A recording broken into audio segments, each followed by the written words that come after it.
Since the beginning of civilization, the world has been full of unknown things. Due to their existence, the balance of mankind's peaceful life has been upset. However, no matter how advanced our technology, no matter how great our scientific breakthroughs, there will always be anomalies that cannot be explained. We don't know where they come from or what their purpose is. These questions plague mankind and affect our daily lives. It's because of this that we founded the SCP Foundation, an organization dedicated to containing anomalous items, individuals, and phenomena. The SCP Foundation is committed to maintaining the normalcy of the world so that people may live free of fear. While ordinary people live in the sunlight, we must fight anomalies in the shadows. We must prevent them from being exposed to the public so that people may live in a rational and ordinary world. We secure, we contain, we protect.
Jason Carter is a death row inmate.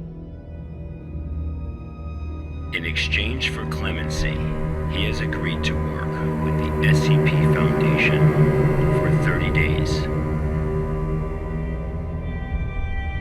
Upon completion of his work, he will be a free man. Jason Carter is now D503.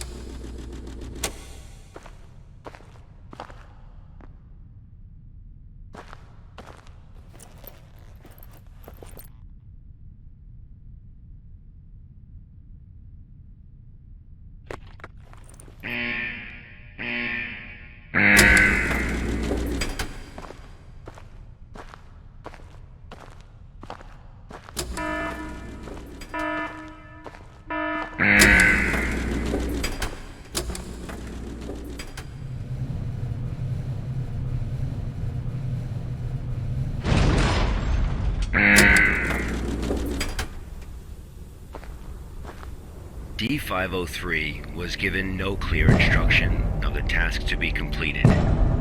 He must find them out for himself.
This was D503's first day of work.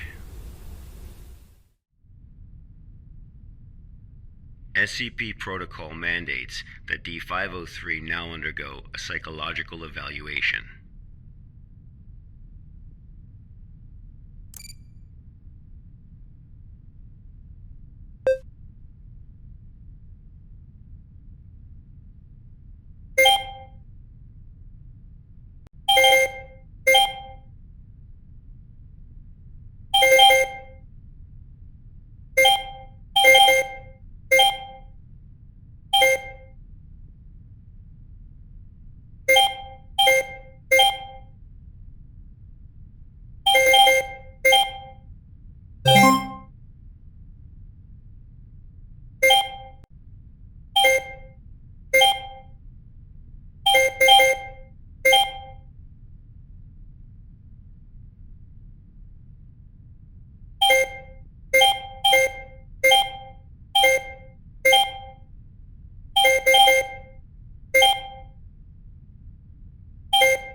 This was the first day D503 psychological data was collected.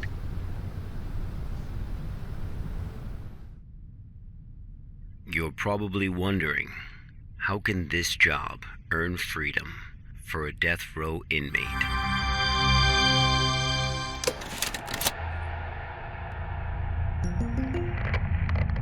Good afternoon, everyone. I'm Dr. Raymond Ham from Site 83. Welcome to today's training conference. Today, I'm going to share with you a little project I've been working on called SCP-7457. The desert you saw just now is SCP-7457. D503 is a volunteer who we invited to help us learn more about this desert. Prior to the Foundation's involvement with SCP-7457, 329 people went missing in this area. As a precaution, we have introduced lockdown measures as we attempt to find the cause of these disappearances. As everyone here is new to the Foundation, it will be good for you to learn about SCP-7457. Let me explain how it works. Before we get started, are there any questions? Dr. Ham, I'm Will Barton, 3rd Special Squad, Site 86. Hello, Will.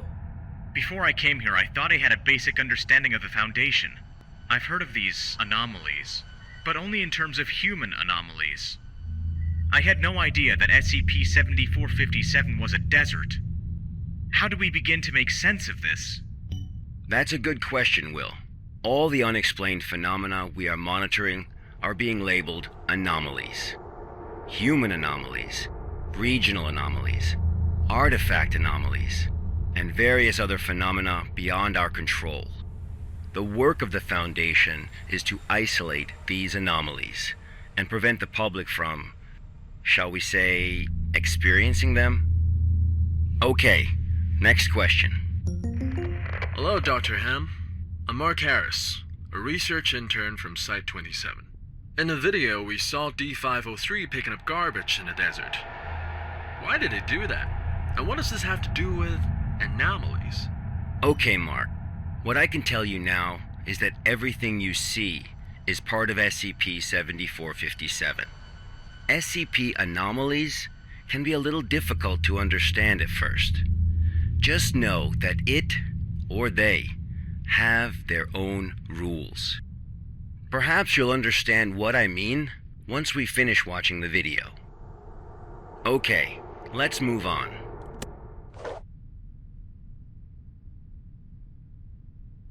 The first week was fairly normal.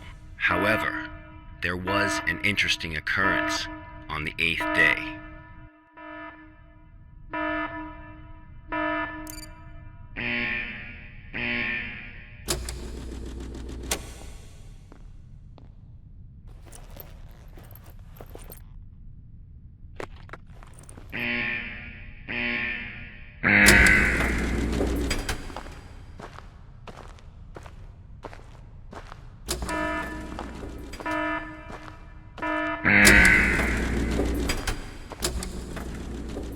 Let's have a look at what happened.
D503 had completed his task.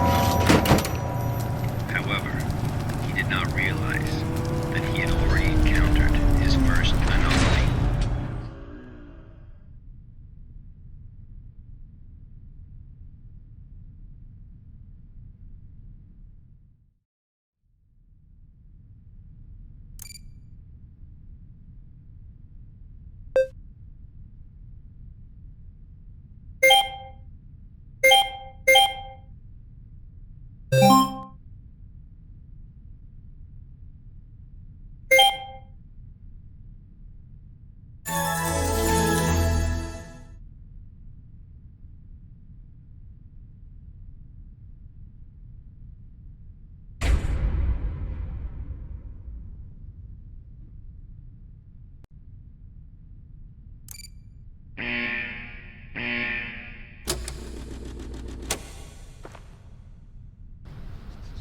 That night, D503's psychological data showed abnormal fluctuations.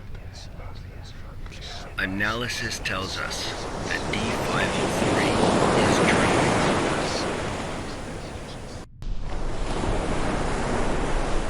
Unfortunately, though, we have no way of knowing what he dreamed of that night.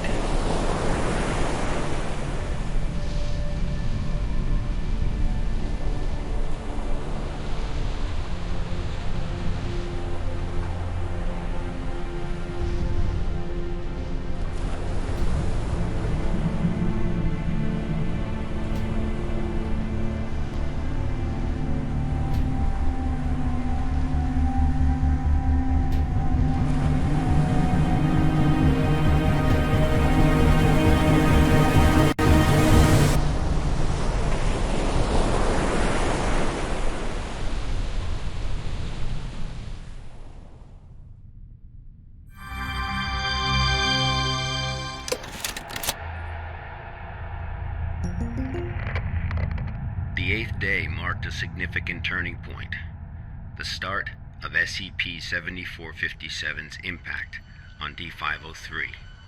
Are there any questions before we go on? Hello, Dr. Ham. I'm Spencer Jones from the Special Operations Department of Site-21. Hello, Spencer. It's still unclear as to why D503 needs to pick up all of this trash.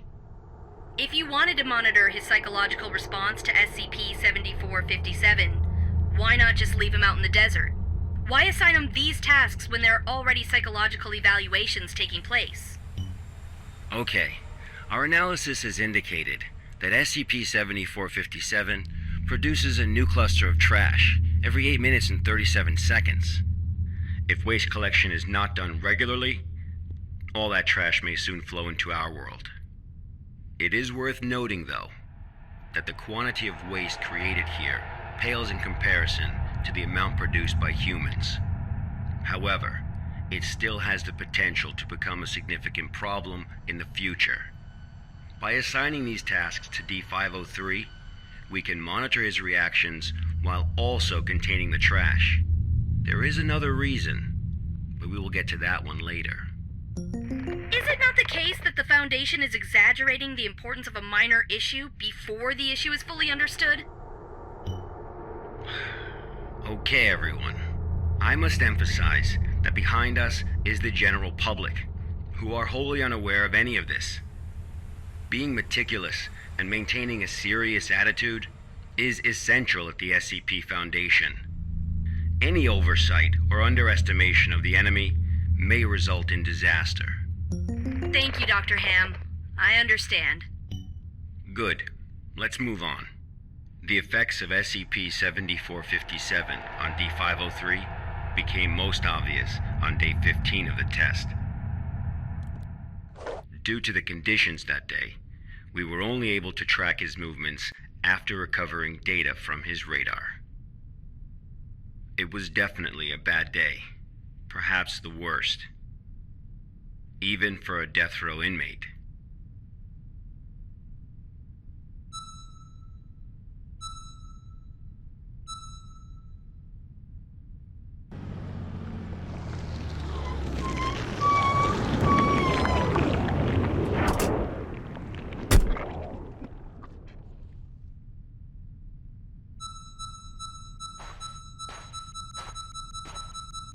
D503 found a radar that perfectly resembled his own.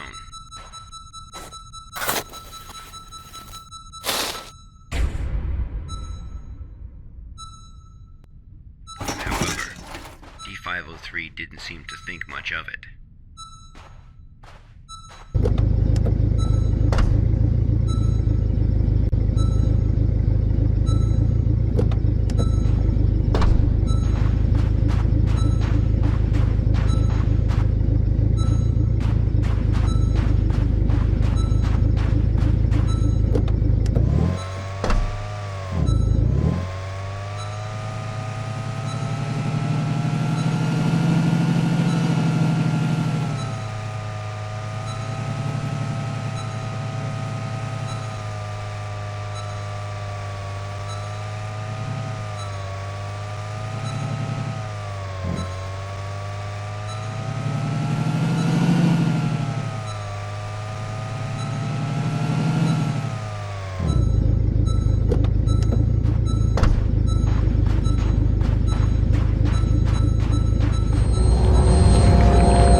persistent adverse physiological reactions proved to be a challenge for D503.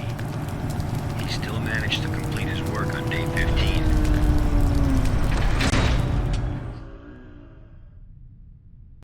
But then he encountered an incident.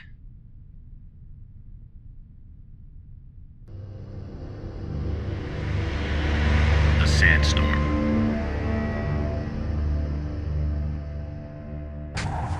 D503 walked in the sandstorm for a long time, but he couldn't seem to find his way back.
D503 managed to find a sight just as he was beginning to grow weak with exhaustion. A sight he was not familiar with.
Experienced a call from an unknown voice.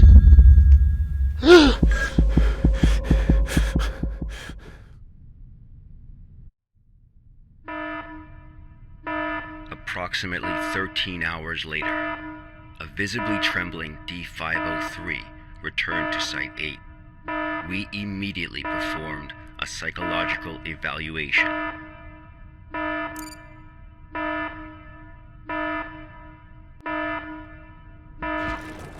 Major fluctuations can now be observed in D503's physiological data.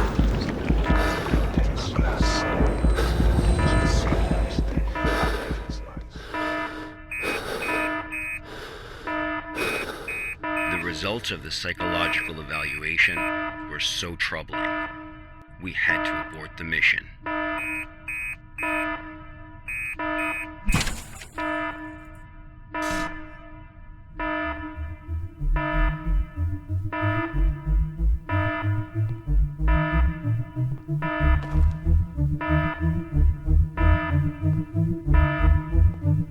D503 was able to break away from the Foundation's control. He has seen the test results of other level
D503 heard the call.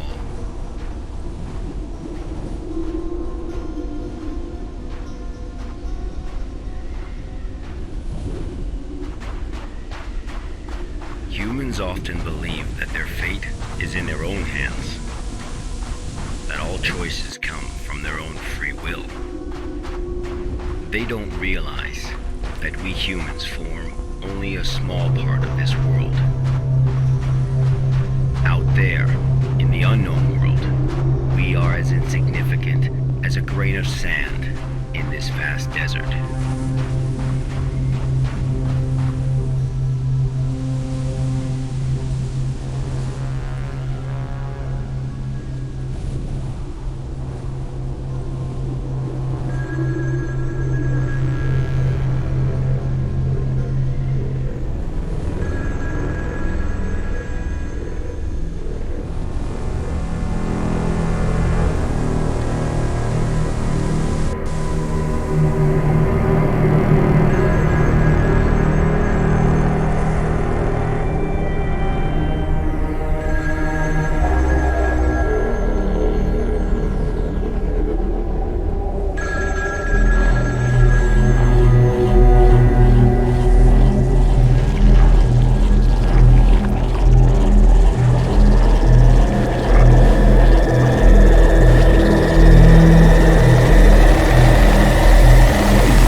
Days later, experiment participant D722 found the radar that had belonged to D503. The radar was 31 miles away from the waste treatment facility. All the data we have came from this radar. People entering SCP-7457 will suffer varying degrees of psychological stress within an acute period. It manifests as a range of neurological and mental disorders, as well as severe and unexplained hallucinations. So far, not one participant has left the desert unscathed. The Foundation has tested 31 Level D personnel in an area spanning 2,267 square miles. Our testing continues. When you work for the Foundation, you will face various anomalies. Some can kill you, some may drive you crazy, and some will make you feel that living is worse than death. Let this be very clear. SCP-7457 is just a taste of what you will face in the future. Before joining the Foundation, you were all leaders in your respective fields and industries. Researchers, special forces, FBI agents, national security experts. Well, SCP does not care how smart you are, how accomplished you are. It doesn't matter to them how many doctorates and titles you have. You are no different from helpless ants when confronted with these anomalies. Remember this. It is the most important advice you will receive. Do not take risks. You will die. You are not as special as you think you are. If you encounter an anomaly, put your pride and curiosity aside. Run, because that's the only thing you can do. God won't protect you here. Welcome to the Foundation, rookies. I'm Dr. Raymond Ham, and this ends the first class of our employee induction program.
I'm Agent Q from the Accident Investigation Department.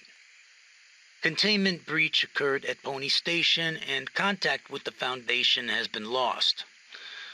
Agent Bella Lawrence was given orders to enter Pony Station and retrieve the black box. Following is a transcript of the interview with Bella Lawrence.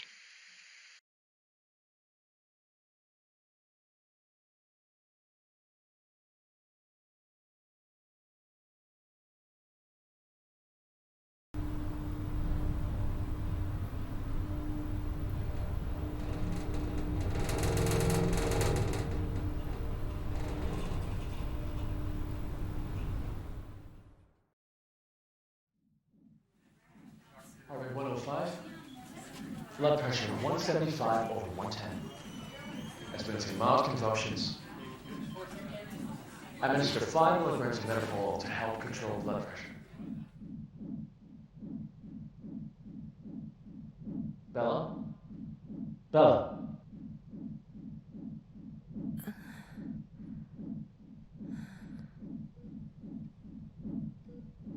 The drugs seem to be taking effect.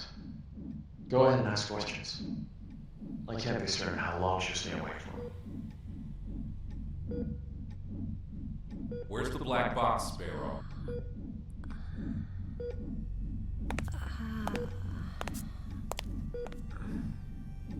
Three days ago, you were tasked with investigating the situation at Site 74, Pony Station.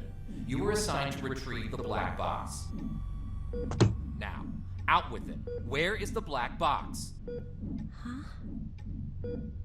Huh?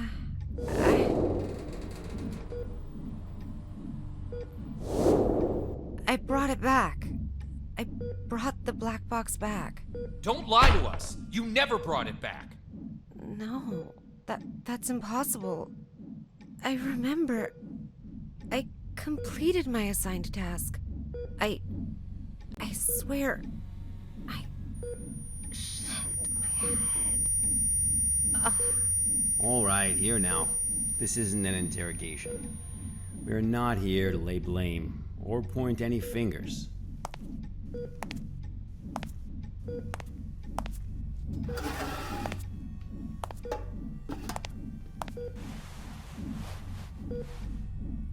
Bella, I'm terribly sorry to have to bother you in such a state, but it is critical that we find that black box. We need to know what happened at Pony Station. My memory's a mess at the moment. That's fine. We'll take it slowly, step by step. Why don't we start from the moment you received your mission? Tell us what you remember. I'll try. That night.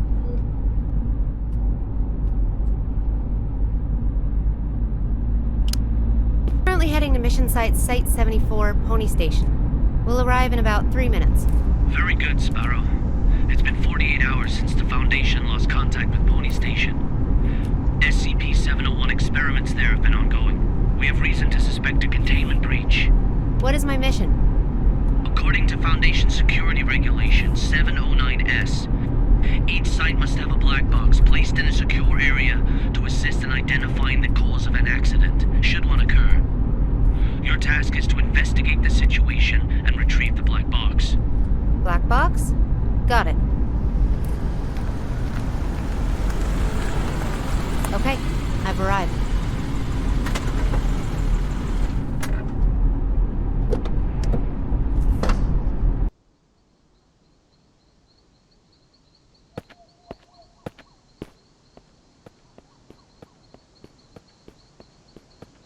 I'm able to observe the mission site from here, but it doesn't seem like one of the Foundation's secure facilities.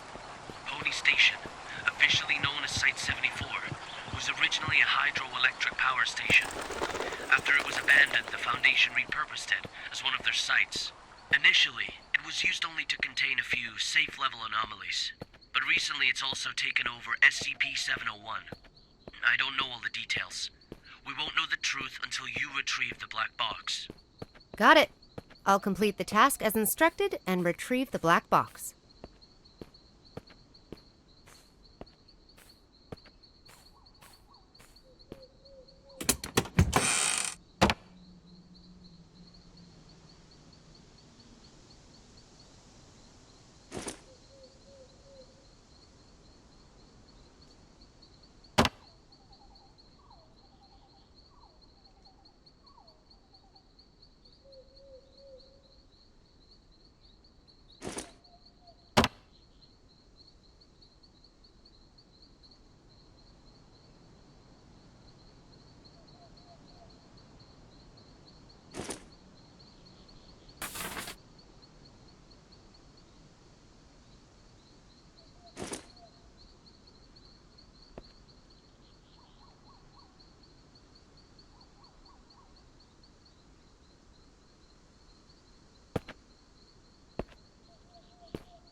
I've just entered Pony Station. Retrieve the black box from the lab. Room 705. The elevator. 7th floor. Sparrow. Must. What's that? Bald Eagle, you're cutting out. Damn. This is out of the safe range. I'll place a reality anchor.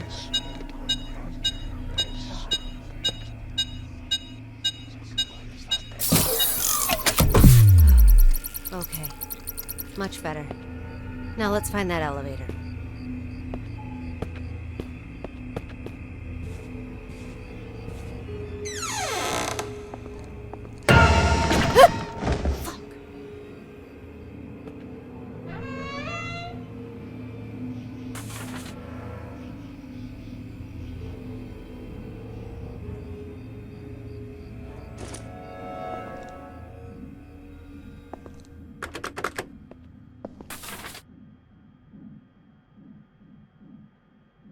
Dr. Tyler Cooper. I've heard of this guy. A bit of an eccentric and a thrill seeker.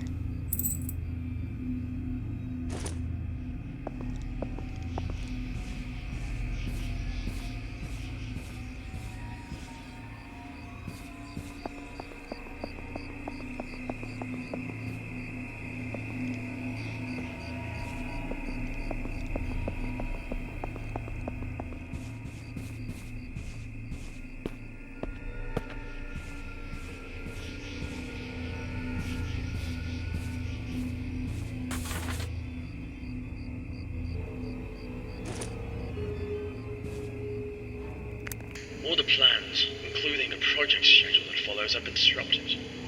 The actors of the whole site is theirs.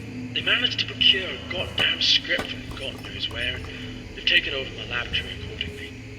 And Dr. Cooper, whatever his name is, in particular, he puts on airs every time the operation starts.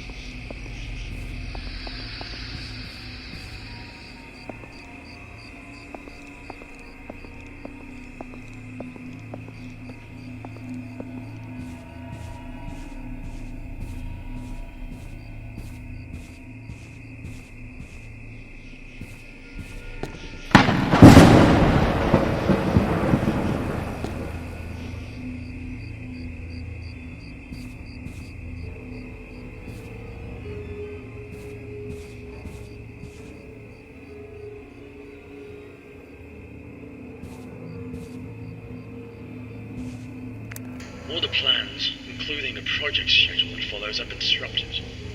The actors of the whole site is theirs. They managed to procure a goddamn script from God knows where, and they've taken over my laboratory accordingly. And Dr. Cooper, or whatever his name is, in particular, he puts on airs every time.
This must be the elevator. To the 7th floor, then.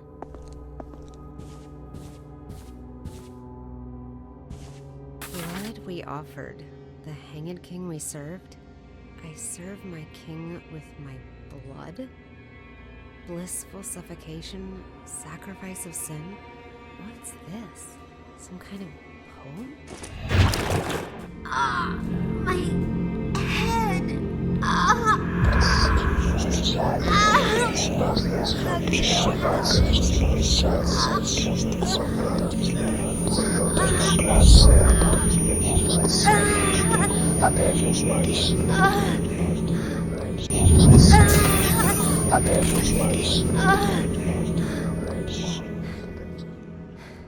Holy shit.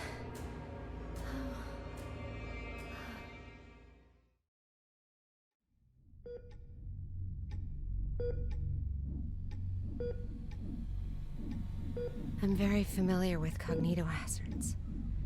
I've been trained to deal with them. But this wasn't anything like that. I couldn't breathe. It was like there was a knot tied around my throat. I was weightless, hanging, gasping. No matter how much I struggled, nothing helped. That does sound terrifying. But perhaps it was just a nightmare, though. No. We wake up from nightmares. Not from this.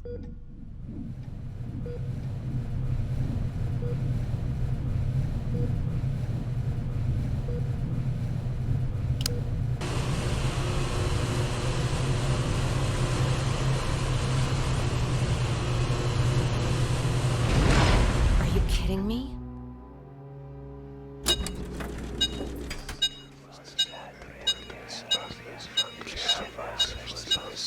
It's even more than before. I've got to place it in the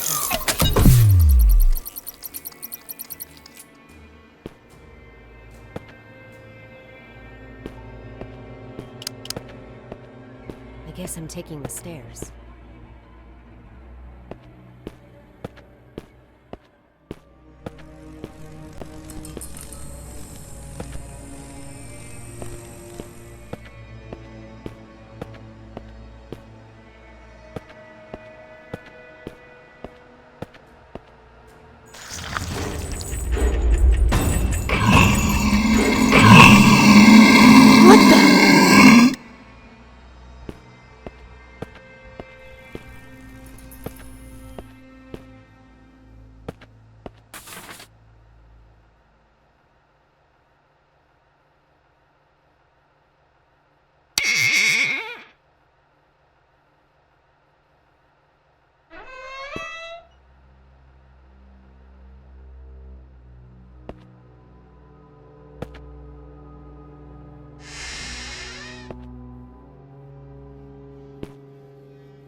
This cognitohazard.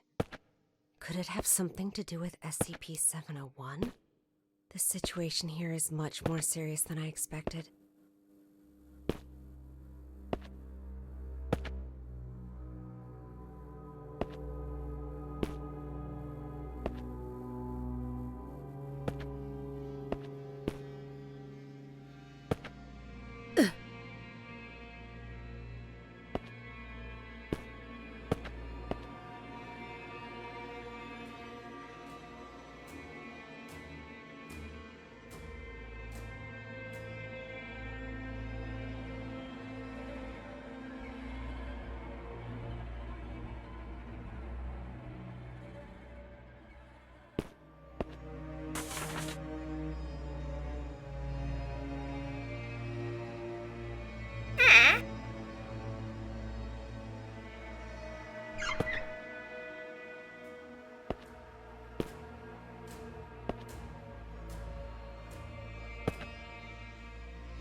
Dr. Cooper needs so many volunteers? And what on earth is this SCP-701?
Finally, luck is on my side.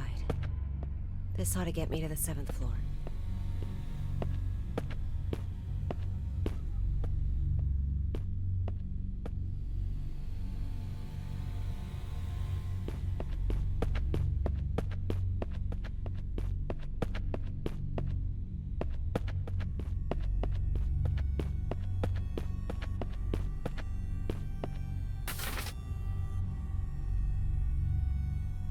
Rehearsal notice?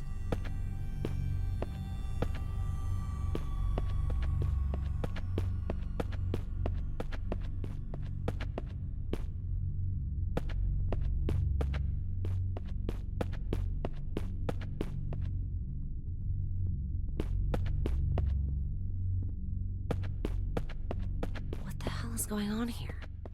4th floor again?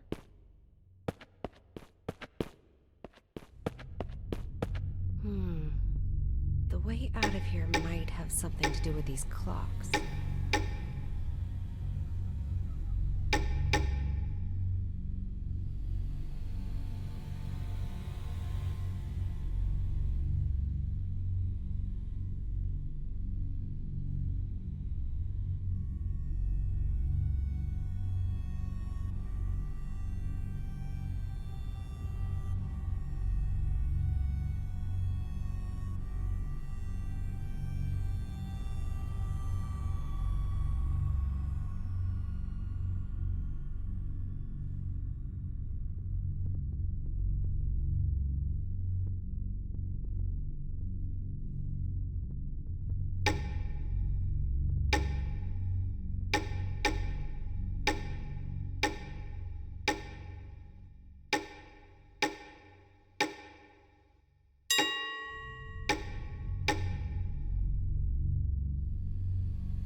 I've never seen such a low value.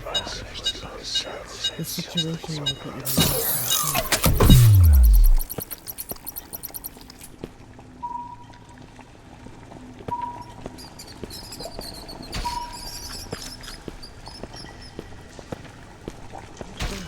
What is that smell? When was the last time I cleaned this place?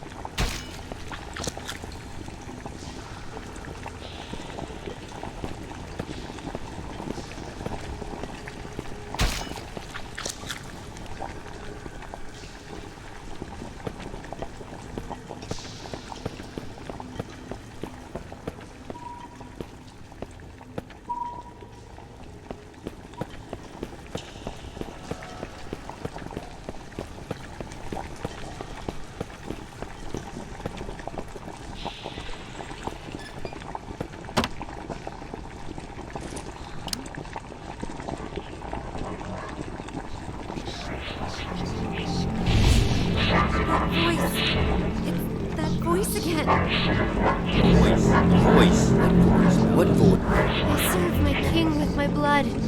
Blissful suffocation. Tell us what it says. Sacrifice of sin. No!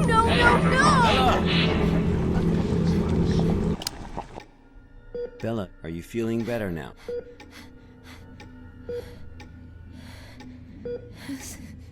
Suffocation. Like a rope. Looped around my neck. Pulling tight. Weightless. Hanging. Nothing around me. Just my feet. Dangling. Struggling. Fighting. It will swallow me.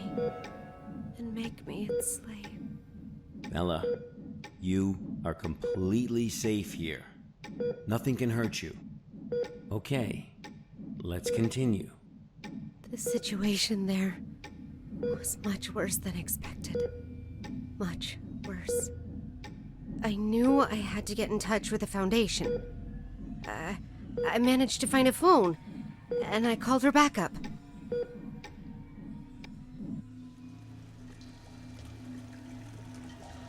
This is Sparrow, 09868, for Bald Eagle.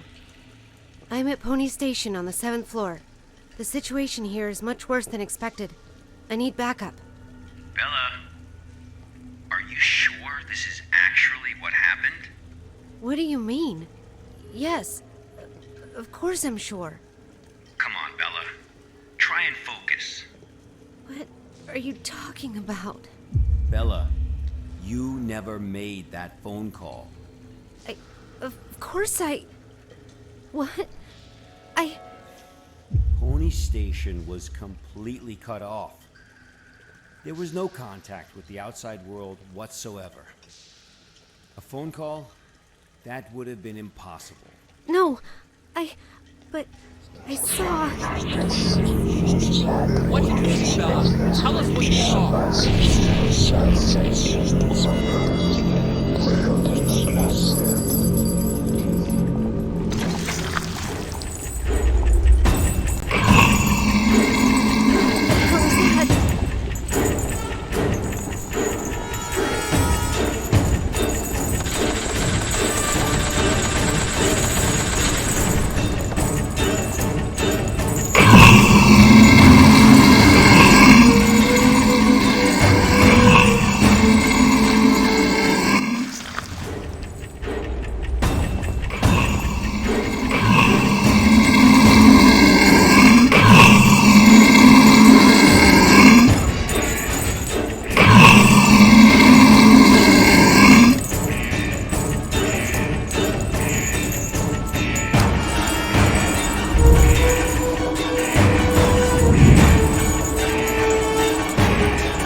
We're evacuating.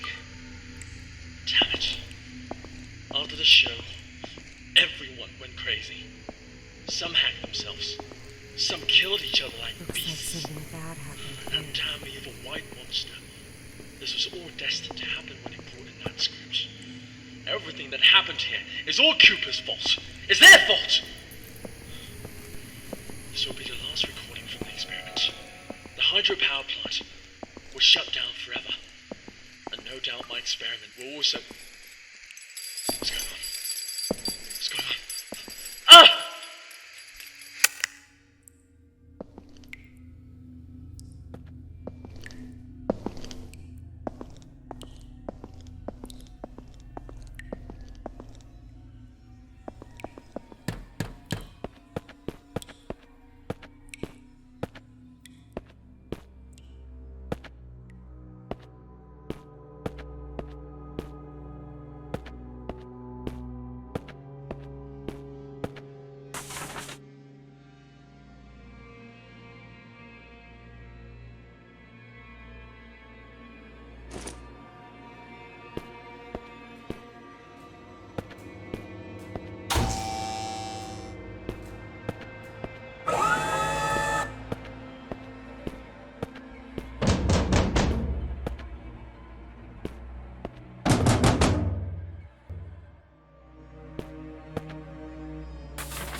Rehearsals? Of the play? What is up with this SCP-701 experiment.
Why does it look like they're all going to the same place?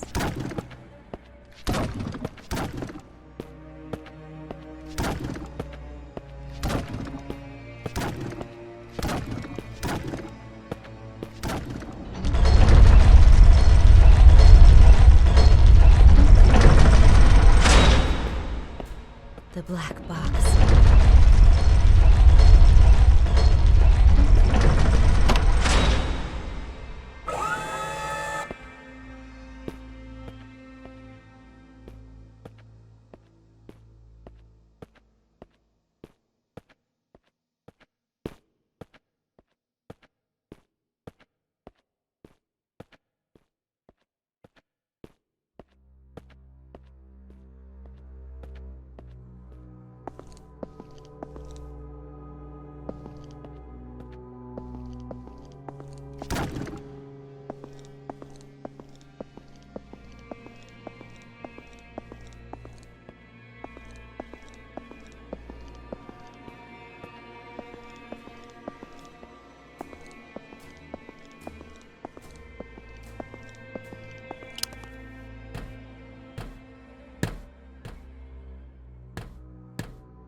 Bella, we really need you to tell us the truth here.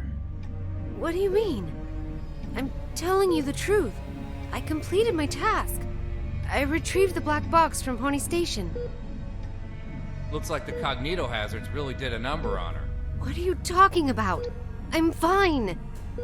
Bella, there was no black box in sight when we found you. That's impossible. I'm positive. I know I had it in the escape elevator. And there is no escape elevator in Pony Station. None of what you're saying adds up. But that's impossible. It's just impossible. Look at me, Bella. Try and focus. What really happened? What really happened? Bella, think carefully. I...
It's those mannequins again.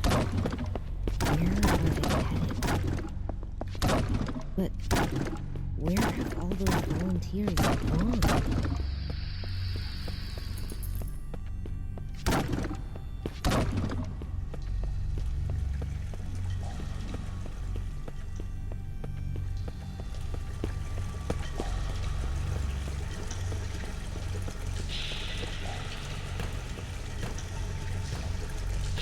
Holy fuck. Guess this is the ending of their performance. SCP-701. The Hanged King's Tragedy.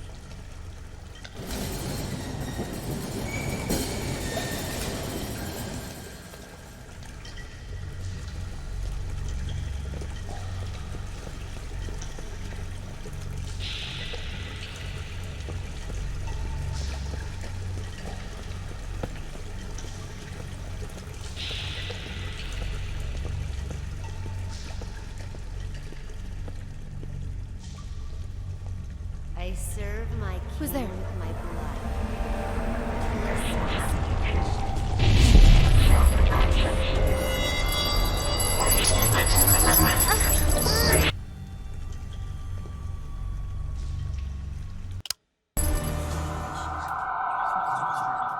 What the fuck?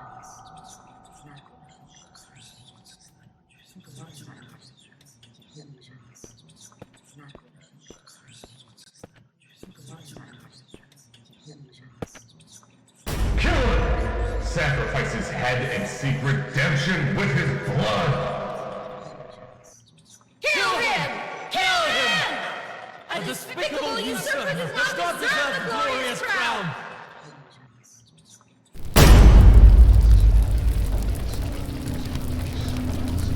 What the hell is going on? It's the goddamn cognito hazard again. I need to leave right now.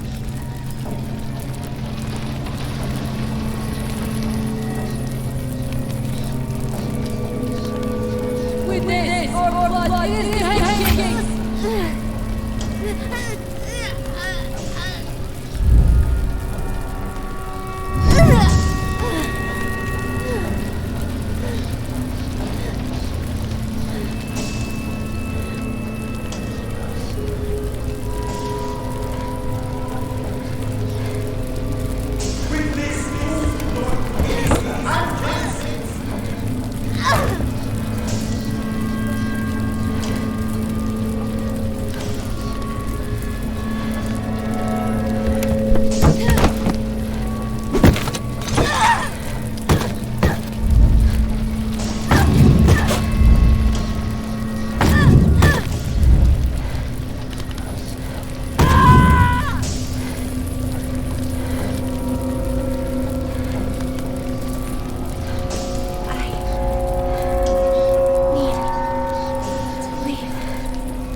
With my blood, I serve my king.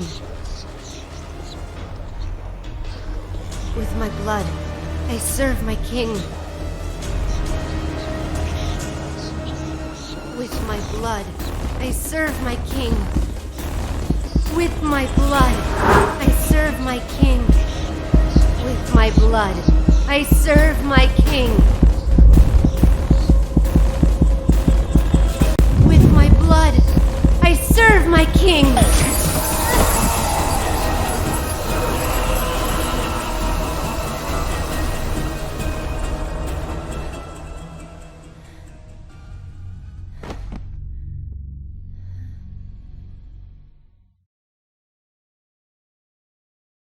Her condition is unstable. I've just injected her with a sedative, but you need to let her rest for a while. Thanks, Doctor. Well, let's go then. What? We haven't found the black box yet. You still don't get it, do you? Get what? What do you mean? A black box is merely a vehicle for recording the truth. But a black box isn't always a black box. You mean... That's right. She is now the black box. Got time for a cold one? Because our work here is done.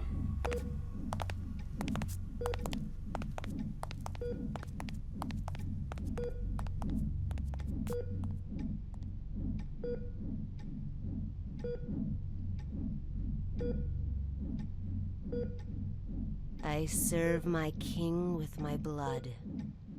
Blissful suffocation. Sacrifice of sin.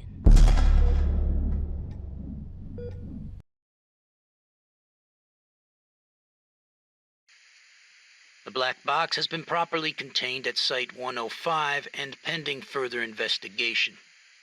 Above is the full record of the inquiry.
There are many stories in this world. Some are read widely all over the world. Some are hidden in dust and known only by a handful of people. Today I'm going to tell you a story no one else has heard before. A real story of mystery and wonder and adventure. And then you too will become the guardian of this story. The story takes place in a world of long ago. The hero of our story is a little boy. His name is Daniel.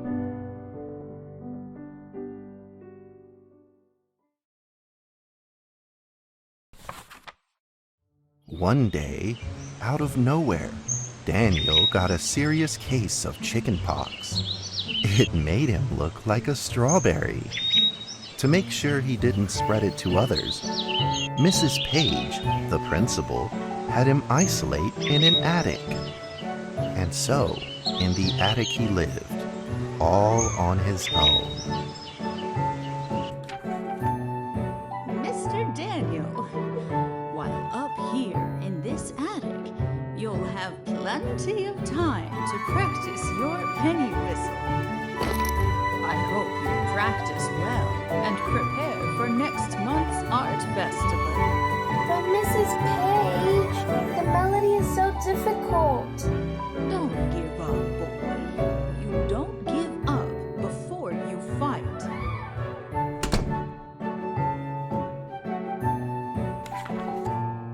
Daniel was reluctant at first, but he trusted Mrs. Page, and he knew he should listen. And so he practiced the penny whistle.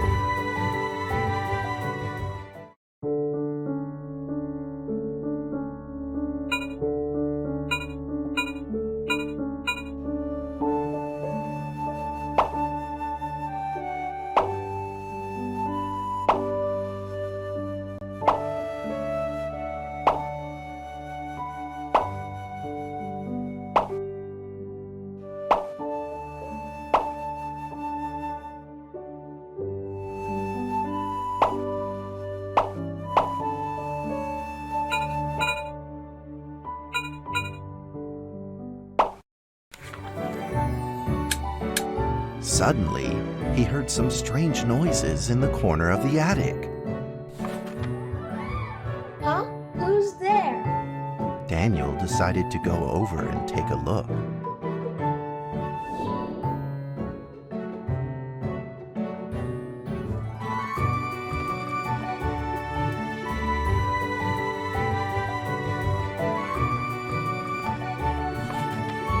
It was a mousetrap, and there was a red origami paper dragon inside of it.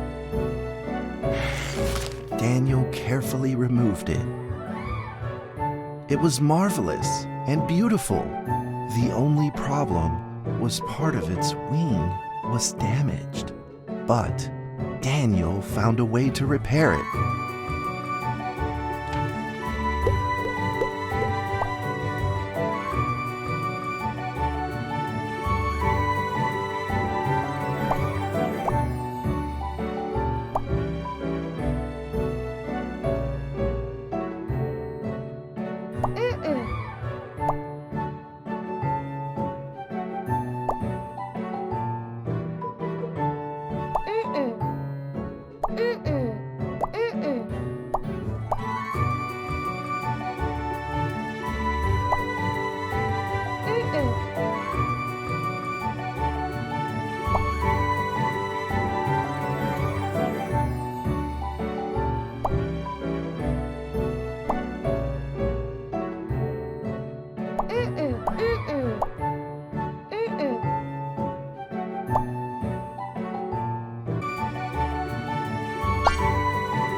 Daniel held the repaired paper dragon high up in the air, imagining that it soared over all the world below.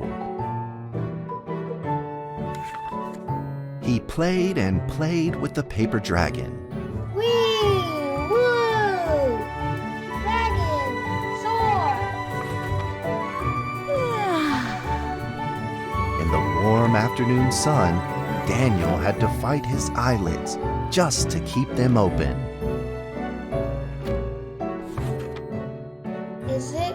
Could it be? Or is this all just a dream? The next day, with boredom and loneliness weighing him down, he began to fiddle with the old radio. Our town is located in the plains where earthquakes are not particularly common. Although there are 17 fault zones around us, they are all inactive.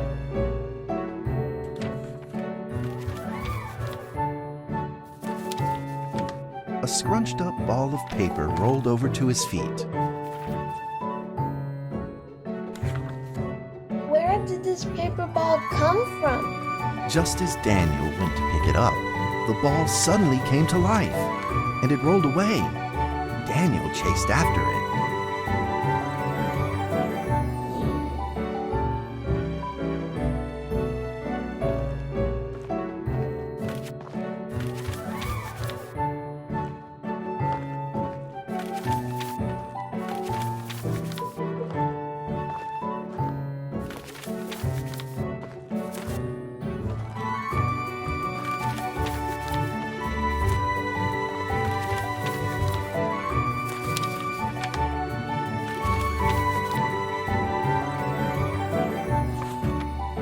Just as he was about to seize the rolling paper ball, suddenly, terrible sparks erupted from it.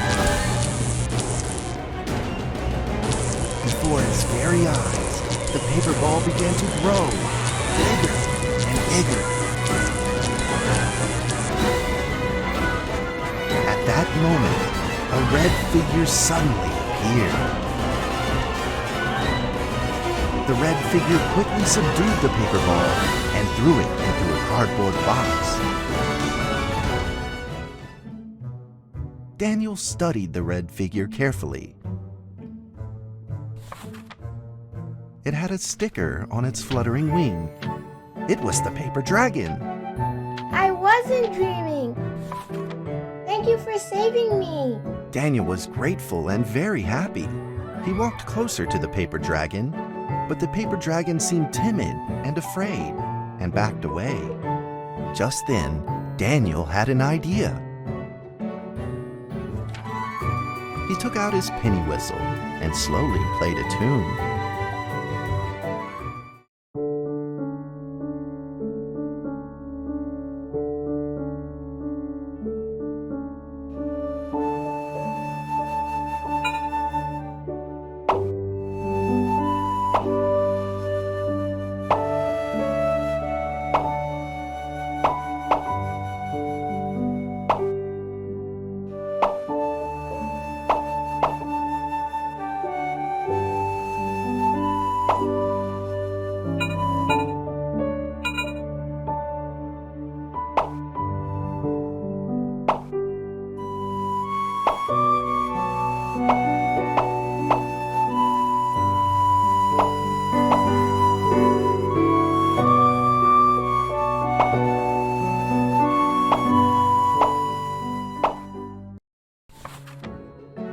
The paper dragon enjoyed the sound very much. It began to move along with the rhythm, flipping up and down in the air. Soon the two were playing and dancing, just like old friends.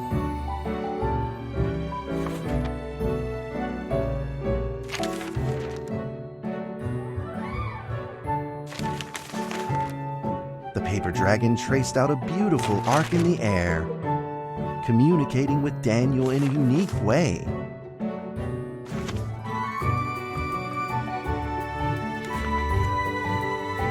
My cherished friend, after many lonely years, we finally meet again. Tell me, how has your family been?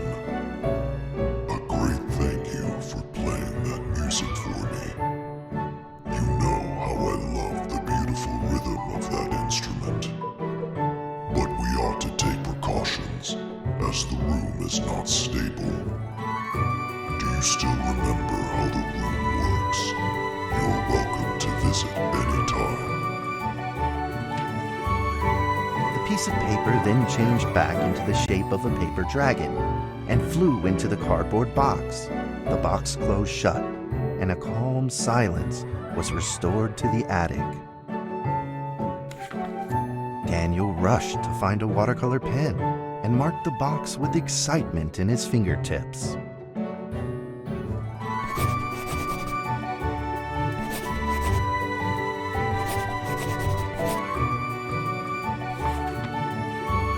Over the next few days, the paper dragon came out often to play with Daniel.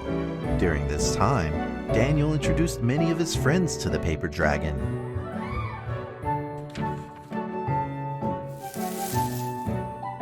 That cat's name is Mrs. Carter. Ever since I secretly fed her some fish for dinner, we've been good friends. That's Duke. This is Jessica's pet. He doesn't like Rainy Day or Mrs. Carter. Only smoked sausages for his taste. And now, we are friends too. My name is Daniel. What's your name? The paper dragon flapped its wings, as if it didn't understand him. Well, since you like the sound of the penny whistle so much, why don't I just call you Penny? I'll keep practicing to make you sound better. Daniel and Penny then played baseball together in the attic. Let's play cat.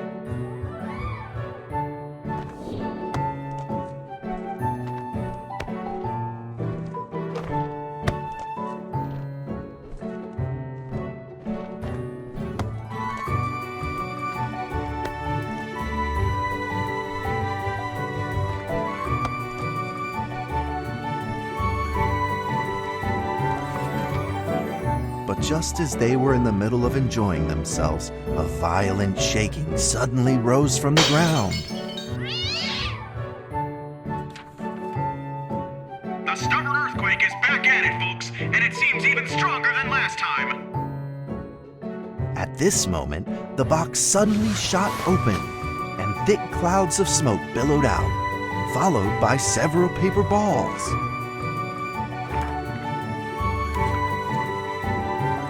Penny attacked the paper balls without a moment's hesitation and promptly threw them back into the box. Penny then flew around in front of Daniel and rushed right back into the box. As the box closed, the earthquake stopped. Facing a friend's farewell without a formal goodbye, Daniel felt confused and lost. He moved the box to the center of the attic. Facing it, he practiced his penny whistle day in and day out.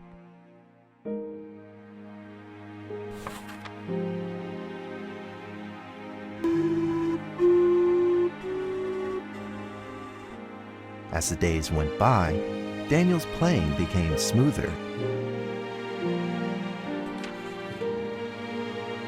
One day, the box suddenly began to move. Huh? 1, 2, 3, 4. This time there were 4 paper dragons. But they weren't alone. Enemies began to jump out of the box too. Earthquake! Another earthquake! This time it's reached a magnitude of 5.8! In that small attic, the 4 paper dragons fought fiercely against the paper balls. This time, the paper balls used new tactics. They glued together into a single monstrous ball of paper.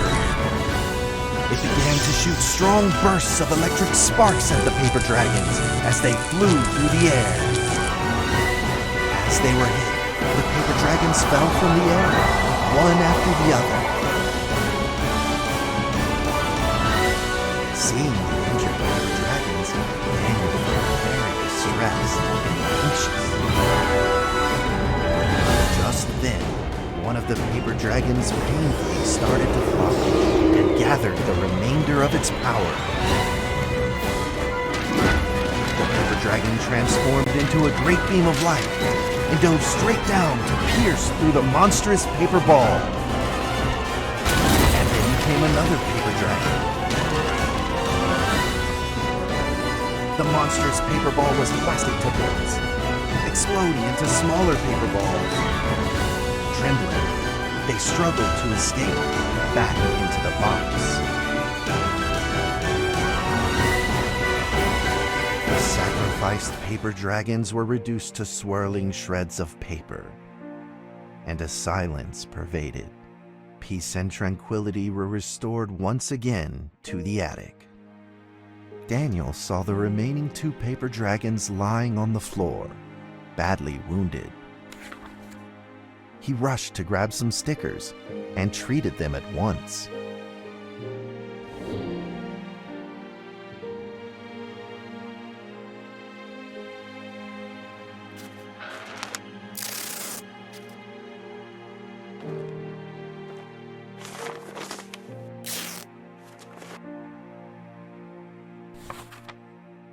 Suddenly, countless paper dragons began to gush from the box. The 2 wounded paper dragons were repaired and began to fly. Like 2 colored threads, they merged with the other dragons, flying in unison. The dragons moved like a tide, flying freely through the attic. Daniel eagerly took out his penny whistle. He showed all his paper dragon friends the results of his hard work and practice.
In the sweet melody of his playing, Daniel felt himself enter into the world of dragons.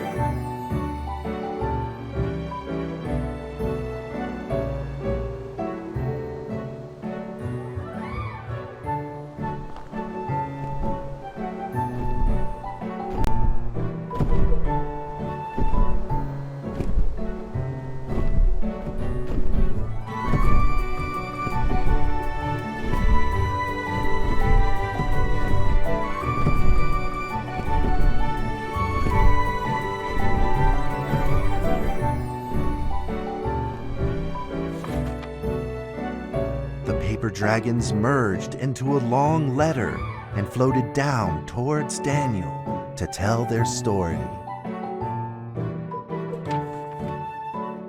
After the last war, the fantasy world enjoyed a long spell of peace and stability. But now, the giants have returned. They have launched ferocious attacks, trying to invade your world through the room. We are prepared to launch the final defense. Then we will have have to destroy your room, for it is the last remaining entryway into your world. Please believe this farewell will only be temporary. We will not be apart forever, and we will never forget our eternal mission of protecting you.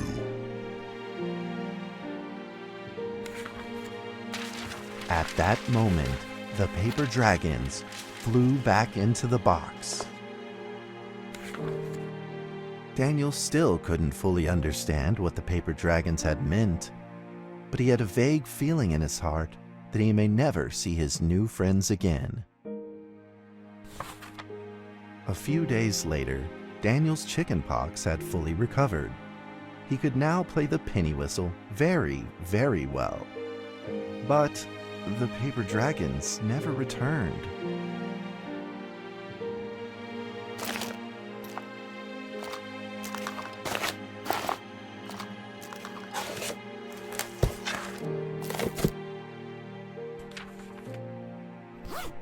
Maybe it was time to leave and move on. Earthquake warning! Magnitude 6.2! A massive earthquake is hitting our town! All townspeople, please leave your houses immediately and move to safe open spaces! Just then, countless paper dragons shot from the cardboard box. However, it seemed like they were under attack, spinning and falling through the air in confusion. What's happening? Daniel quickly grabbed the stickers out from his bag and did his best to heal the injured paper dragons.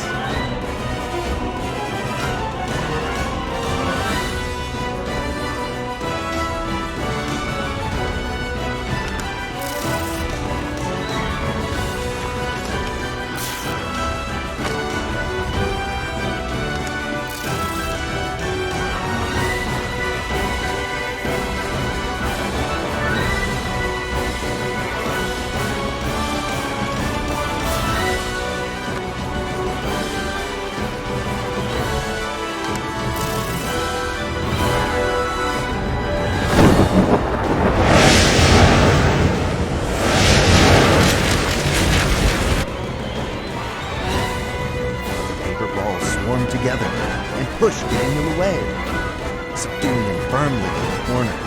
He couldn't move. Suddenly, ominous clouds rose from the box, and a violent lightning flashed through the room.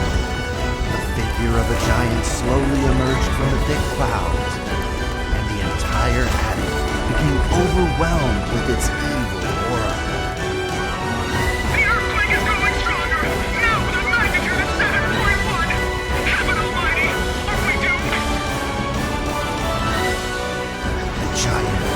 Its power maniacally. The paper dragons struggled against it, with no means of fighting back. At this critical moment, two paper dragons shined brilliantly. Together, they heroically crashed their bodies into the giant. Daniel thought the giant had been defeated by the paper dragons. But soon, he found that things would probably not be so simple. The giant's figure could still be seen in the thick smoke, looking evil and terrible. The attacks of the paper dragons had had no effect, and the giant had only grown stronger. It fought back with a new ferocity. The paper dragons were simply no match for it.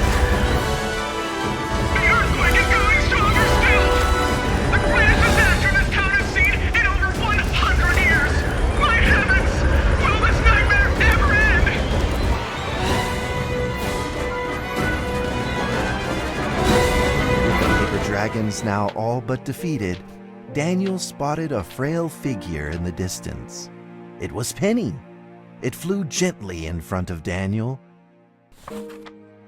and affectionately rubbed its head against his fingers, as if this whole crisis had never happened. Daniel felt like Penny was trying to tell him something, but he didn't quite understand what. Penny then left Daniel and soared into the air with a determination in its wings. Suddenly, the other paper dragons seemed to be summoned. They flew through the air, all together in unison, responding to the call without an ounce of hesitation. At that moment, Penny turned into a great red beam and rushed fast towards the giant. The other dragons followed, shining together like a shooting star. At that moment, Daniel seemed to see a real dragon flying. No!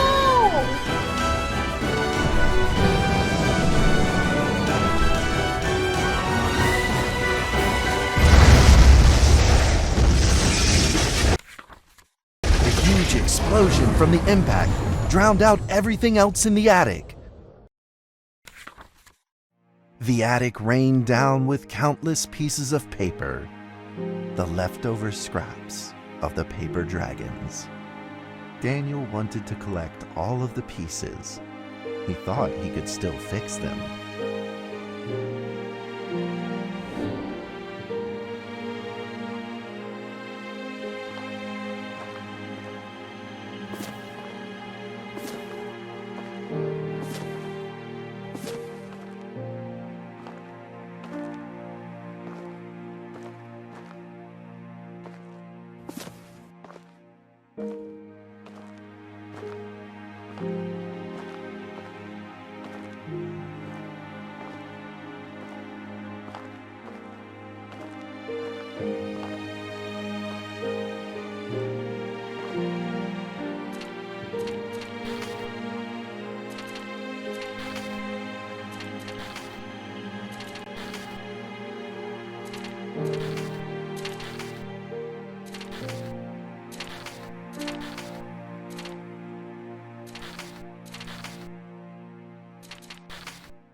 Goodbye, my friend.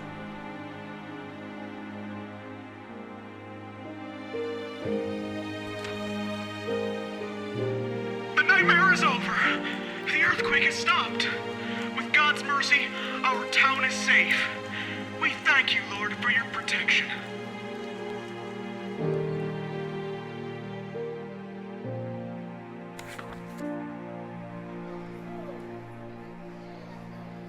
A few days later, the art festival was held as scheduled. Daniel attended the show with his penny whistle.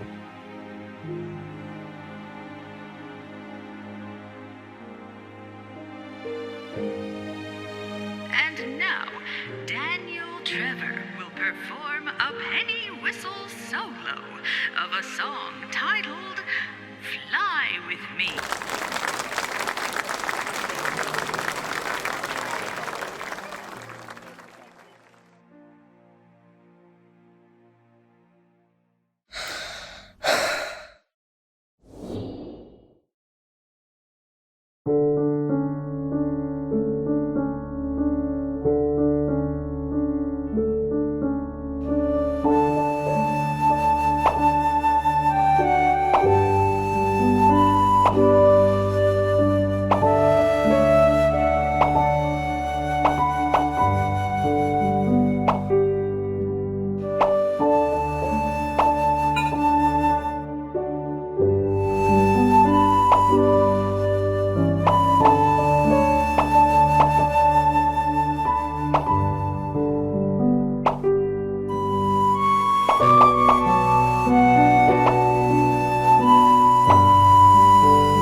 And that's how the story ends. Now, you might be wondering, what happened next? Are there still paper dragons in the world? Well, that's a difficult question to answer. But I believe that they are still protecting us somewhere in this world, just like they promised they would, forever, into eternity.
D6744, please provide your identification code according to the mission letter.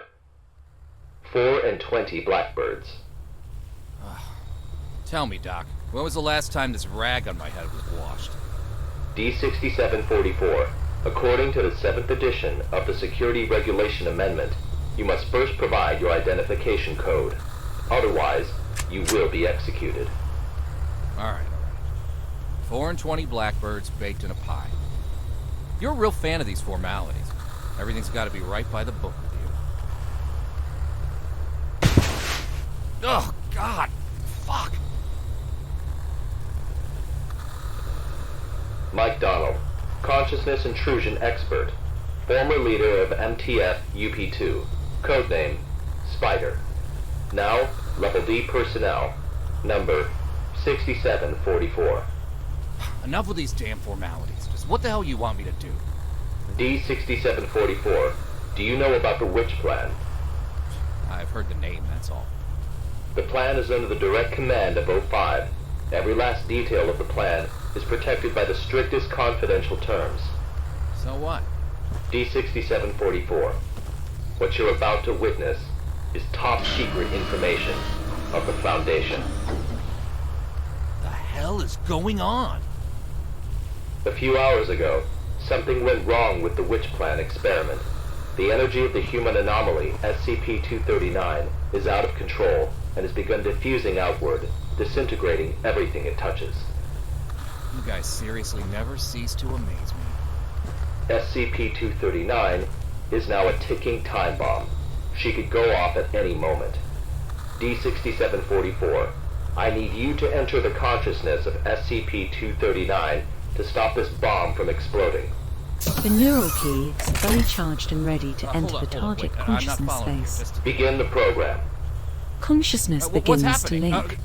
Start D6744, 5, we don't have much time left. 3, 2, and size.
D6744, can you hear me? Son of a bitch! Fuck you! The situation is urgent. If you were still the way you used to be, you would have done the same. Hello there? Hey, wait! D6744, what did you see? A little girl, but she ran away when she saw me. That little girl is SCP-239. What else have you discovered? Sorry. I'm sorry. Help me. The girl's consciousness is severely damaged. That probably explains her total loss of energy control. Then how should we proceed?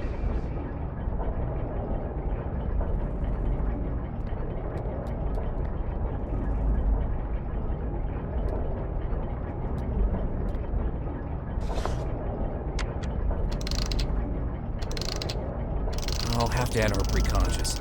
If there's a solution to this, it's gonna be in there. Good. D6744, you really are the right person for this mission. D6744, I must remind you, SCP-239 is no ordinary girl. She is uniquely dangerous. Do not forget. Yeah, I got it. I'm dangerous too, don't forget.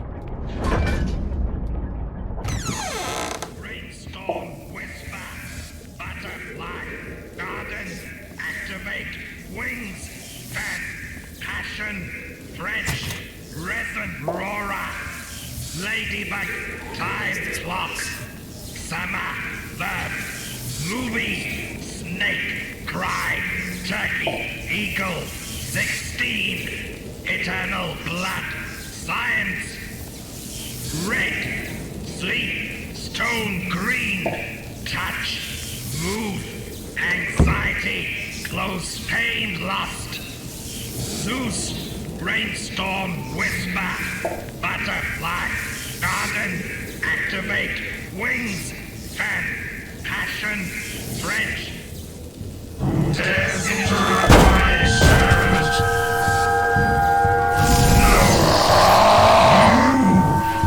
will pay the price. Holy mother of...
We are now conducting ability control test number 125 of SCP-239. Okay, let us begin. First, set voltage strength to 30 kilovolts. Power on. SCP-239. Move the target object to the designated location.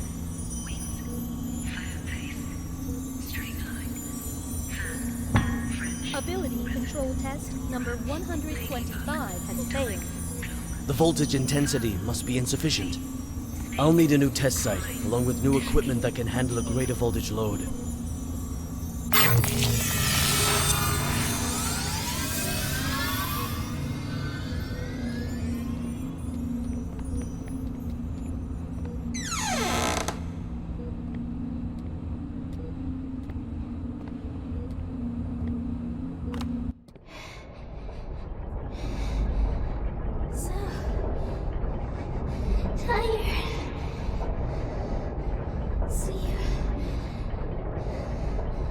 Let me sleep.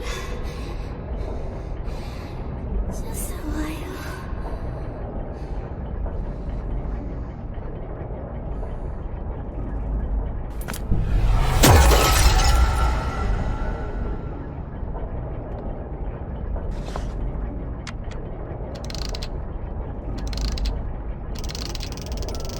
Bird's Nest calling D6744. Do you copy? Copy. The energy of SCP-239 is still diffusing outward. What's your situation? Situation's more complicated than I thought. I'm gonna need more time. Be quick about it. I got it. Quit rushing me.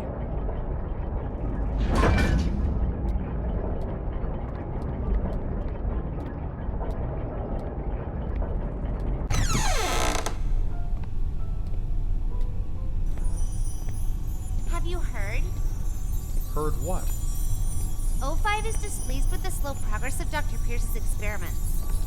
They've appointed a new director to take over the project. You sure it's not just a rumor? Today's morning session was chaired by Dr. Pierce. It's true. Trust me. If I'm being honest, I don't really like Dr. Pierce. Something about him, just gives me the creeps. He's coming. Stop.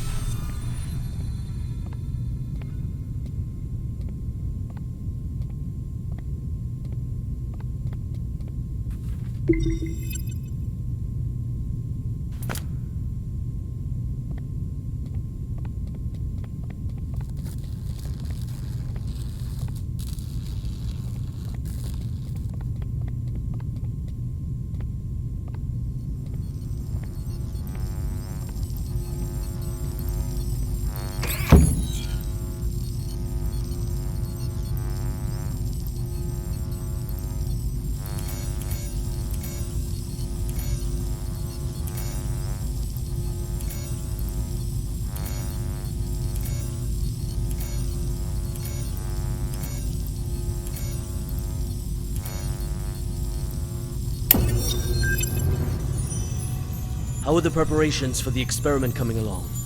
Equipment's been checked. Everything is ready. Good. Anything to be aware of? Sam went to the counseling room after yesterday's experiment. Give him an injection of amnestic agent, and let Arthur take his place.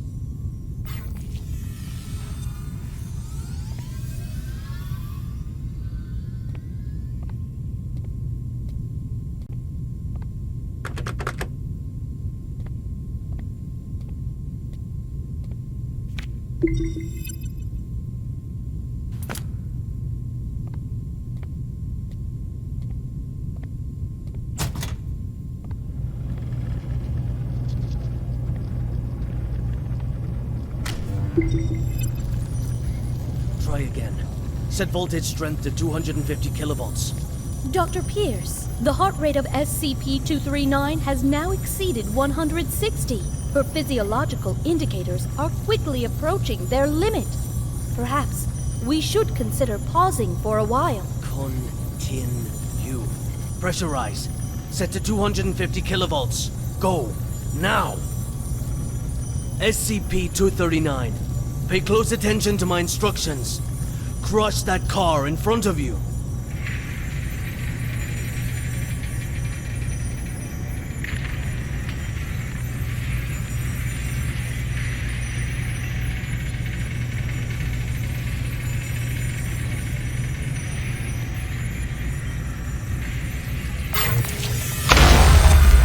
What's the meaning of this? Sean Pierce. Violet? Long time, Sean. What's it been? 7 years? I've got no time to play catch-up with you. Not a great first impression you're leaving either. Forging into my lab and interfering with my experiments. According to Foundation security regulations, I could have you detained, you know. Still the same old temper. You haven't changed one bit, Sean.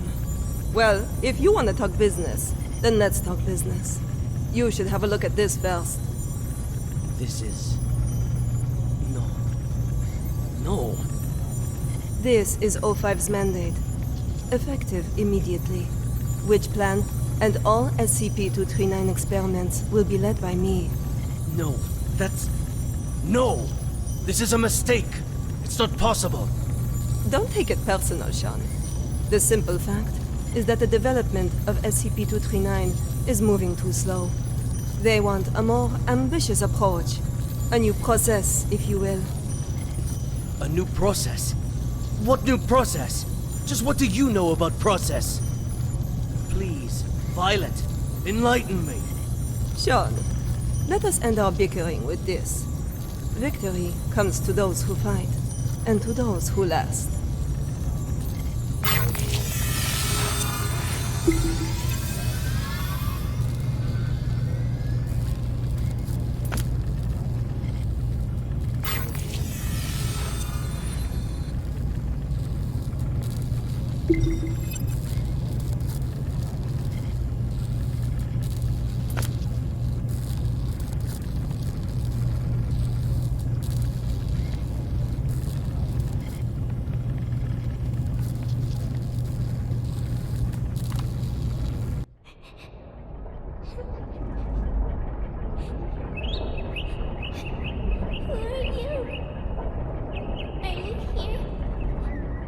play?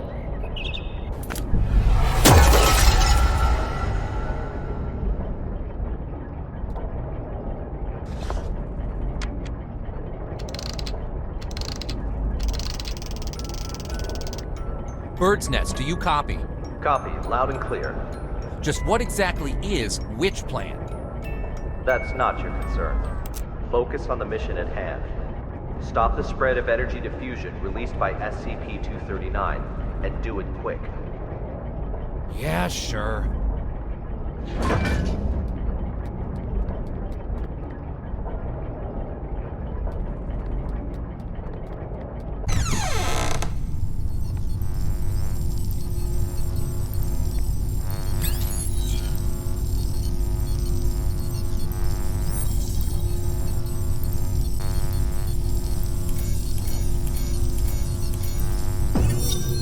Director Tattoo.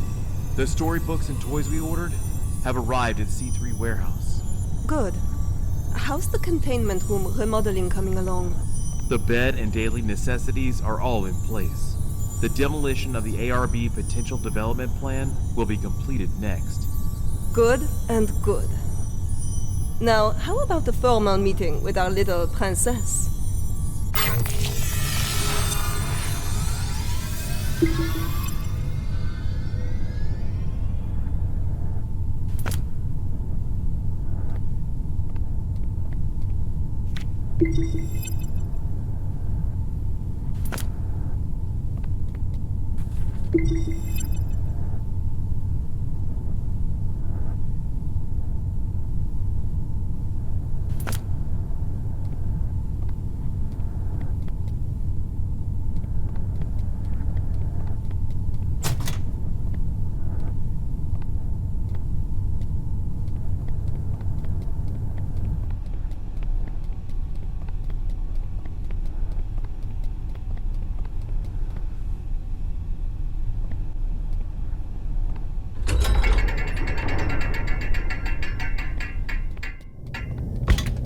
Hello there! Hold on a second. I'm not gonna hurt you. God damn it. Hello there, child. Are you having nightmares? Monsters. Monsters. Scared. Scared.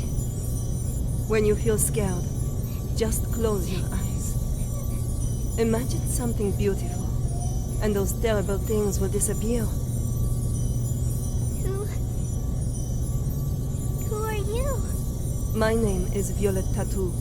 You can just call me Violet. I will take care of you from now on. No one will hurt you ever again.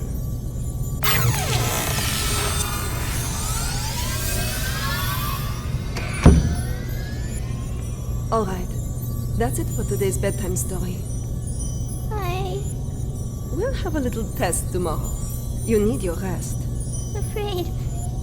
Sleep. Nightmares. SCP-239, are you afraid of having nightmares again? Yes. Afraid. Just remember what I told you. When you feel scared, just close your eyes.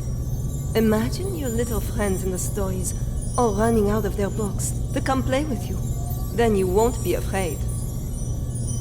Get some sleep now. Remember to imagine those beautiful images.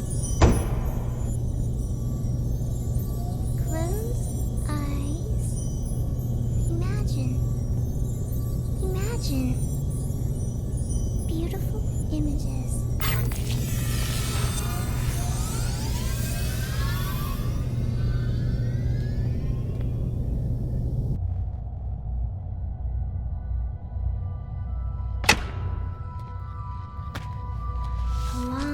Long time ago, there was a robin. It wanted a home of its own. But what should a home look like? It decided to ask other animals.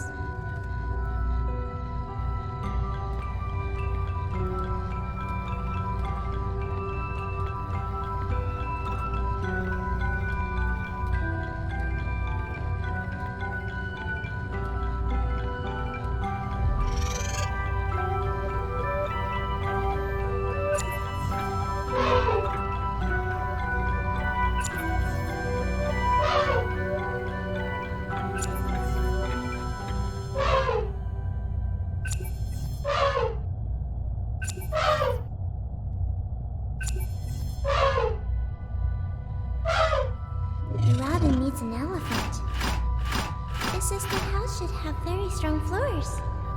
Strong enough to support my weight. The robin shakes his head.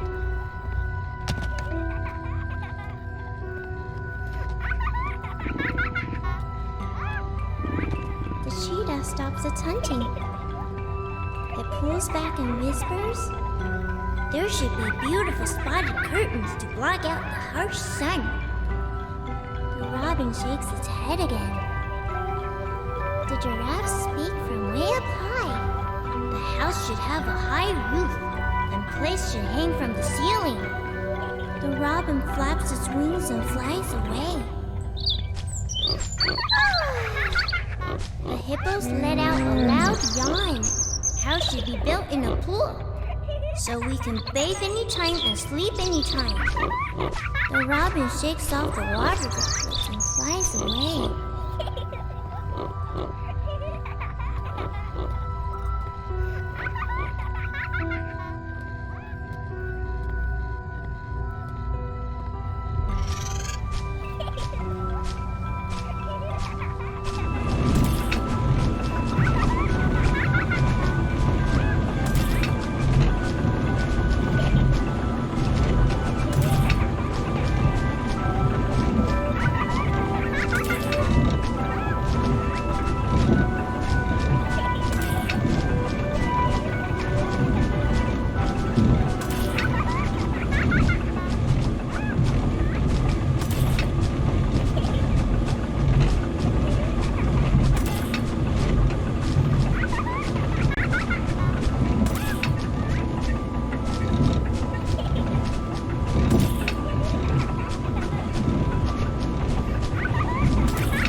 My home is vast and boundless, and the whole prairie is my home. The robin shakes its head and flies away.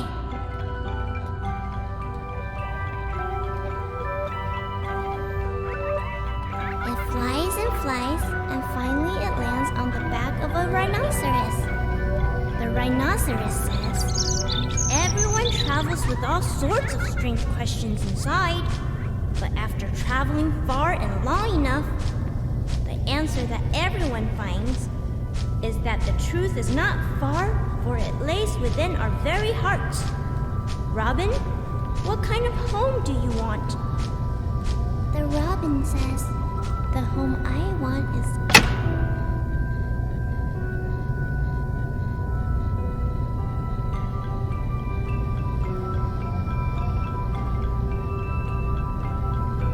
SCP-239, what are you doing? What's going on here? What's happening? SCP-239, we have to work and rest according to plan. But Alex, clear up the mess. At once, Director. SCP-239, this is all for your own good. You must be obedient and complete tomorrow's test. After that, I'll give you a gift. A gift? All right. Back to sleep now, SCP-239.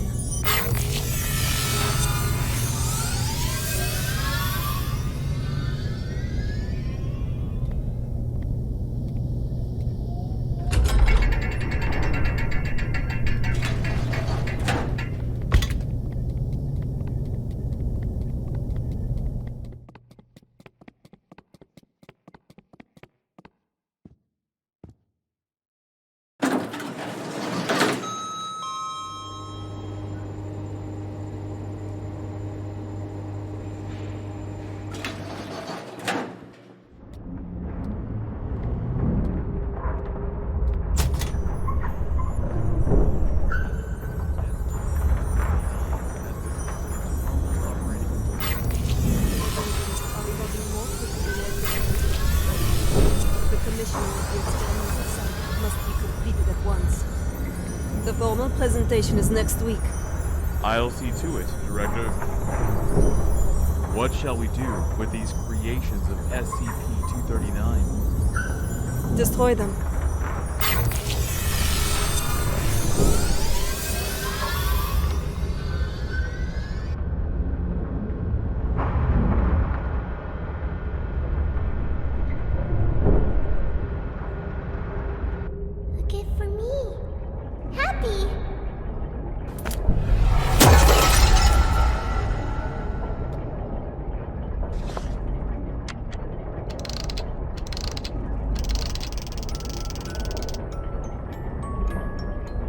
Hey, you there?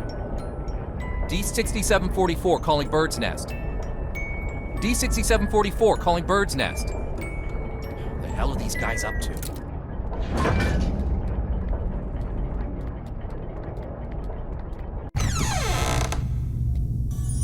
Director Tattoo. The experimental site has been fully prepared. The report may begin at any time. Excellent. If today's experiment goes smoothly, I will have full control over which plan. Go, check again to be sure that everything is in place. There can be no omissions. At once, Director.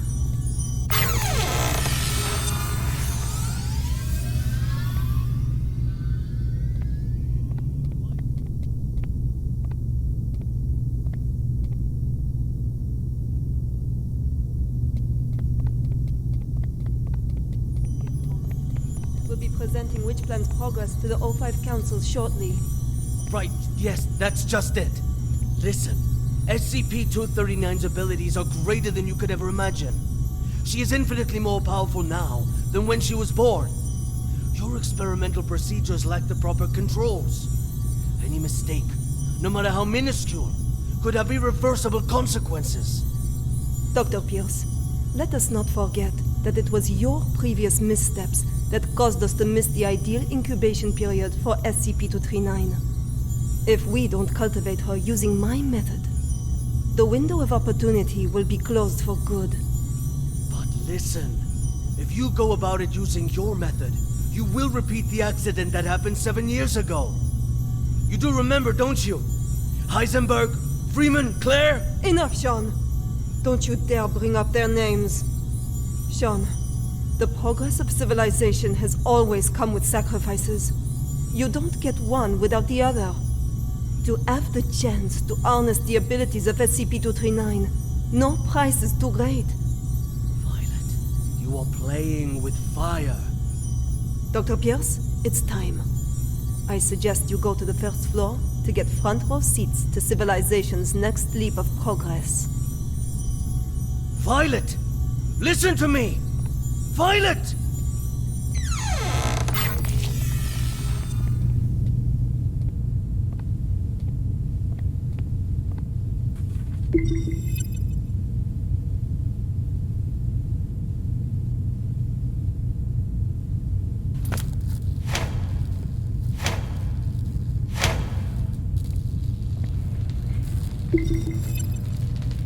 I am Violent Tattoo, and this is the meter test part 1. SCP-239, do you remember our friend here?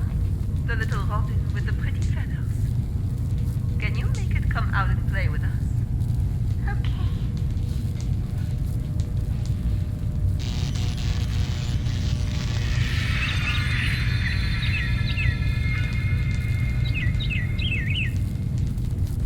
Good, SCP-239. Very well done. Alright, let's continue with part 2.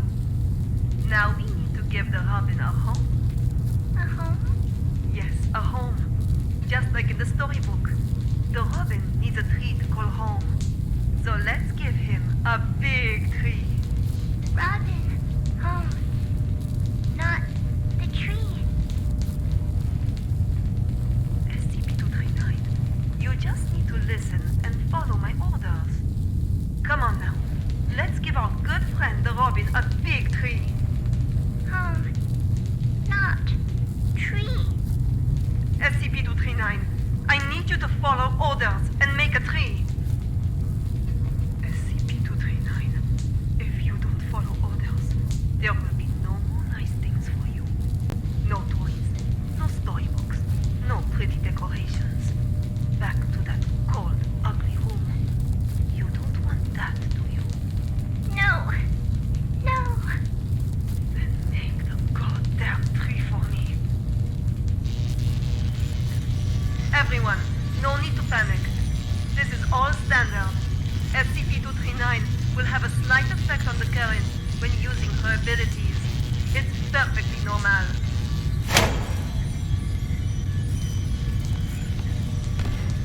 Very well done, SCP-239.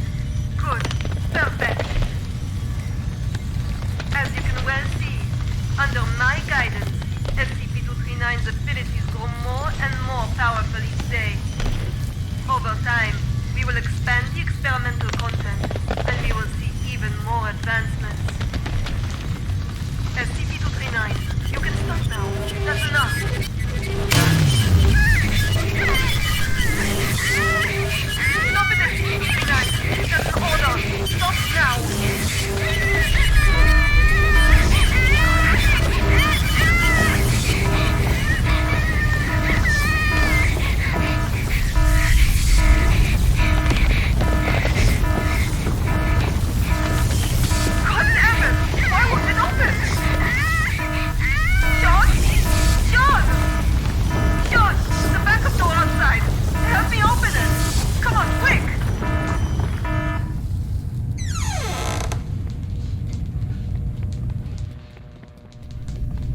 it open? Sean? Sean! Sean! The backup door outside! Help me open it! Come on, quick!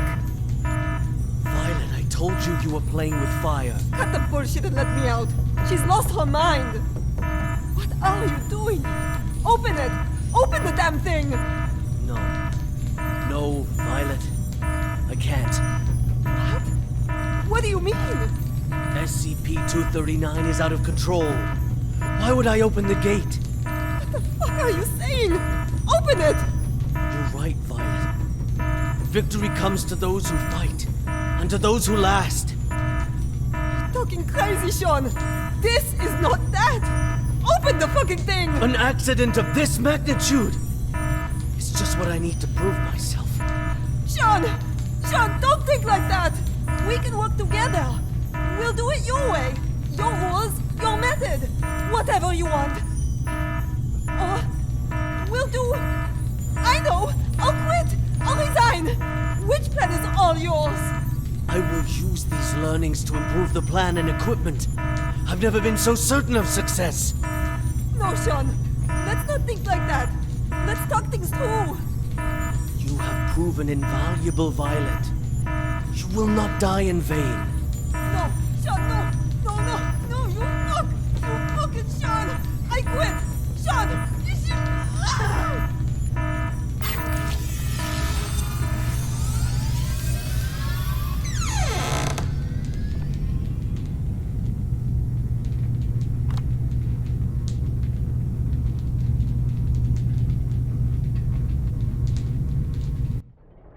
Sorry. I'm sorry.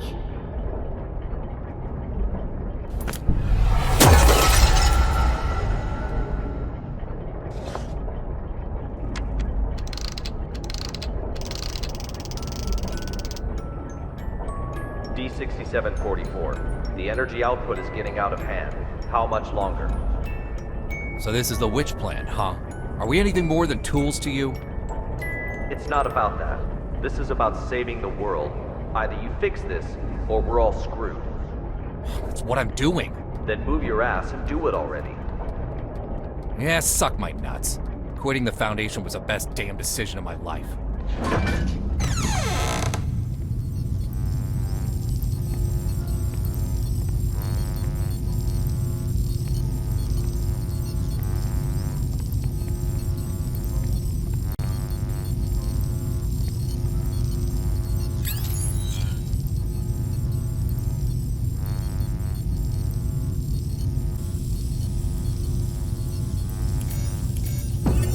I now present to you the ARB Potential Development Device 2.0. This device is capable of not only better stimulating the potential of abnormal objects, but can also automatically turn on the respective electric field control, so long as the abnormal objects exceed the preset amplitude. This will ensure that the experiment is foolproof, with zero chance of runaway. The tragedy of Directed Tau 2 cannot be repeated. We must learn from our mistakes. We must not forget the enormous power of SCP-239. And we must treat security as a top priority.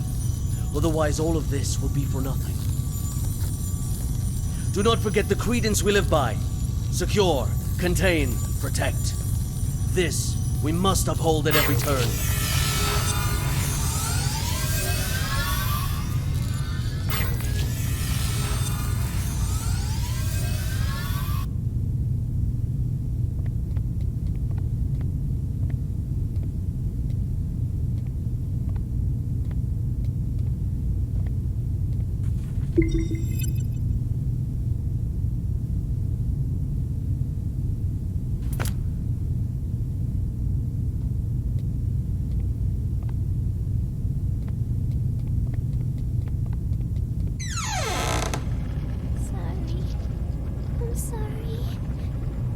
Hi, hello.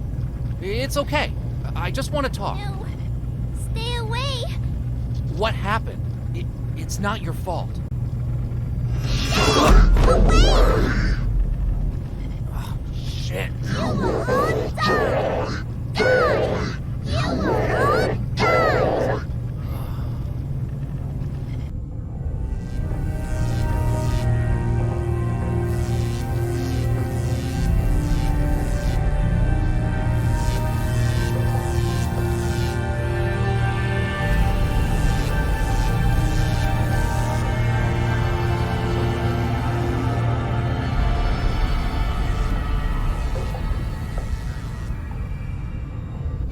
Dr. Sean Pierce. December 25th, 2005. 1630 hours. This is the first experiment of ARP Plan 2.0. SCP-239. We will repeat the previous tests first. Experiment 1. Strength test. Pass rate of 95%. Voltage strength 600 kilovolts. Power on. SCP-239. Crush the car in front of you.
26744. Nicely done. Hold on. The outflow of energy of SCP-239 has subsided and is now beginning to dissipate. We have regained control. Just hold on. Again, a job well done. The synapse is now ready to be disconnected. Can you just hold the fuck on and listen for a damn change? What's the matter? The problem hasn't yet been solved. She's still lost deep in her mental anguish. That's not our concern. The crisis has been averted. Innumerable lives have been saved. Your mission is complete. My mission's not complete until she is stable. Compassion in times of desperation leads only to the destruction of yourself. 3 minutes. You owe me that much. For all this you owe me. I can enter her subconscious and fix this. 3 minutes. Very well. I'll disconnect the synapse in 3 minutes. If you're not back, then so be it. I will show no compassion.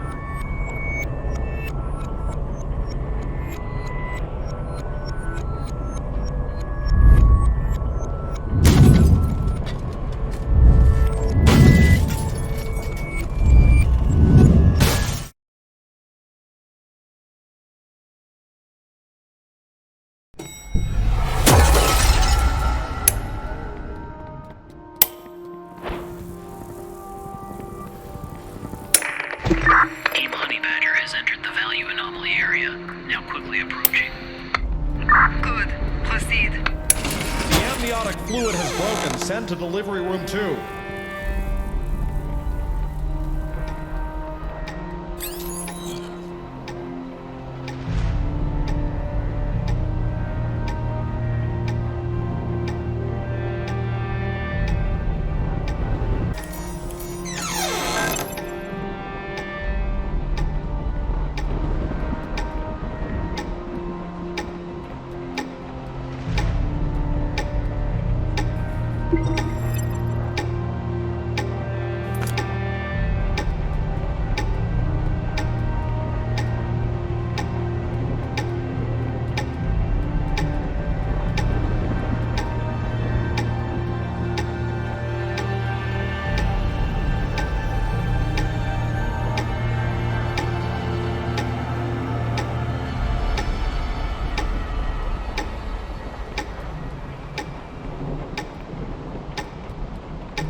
Maternal dystocia, profuse bleeding. Send to operating room now.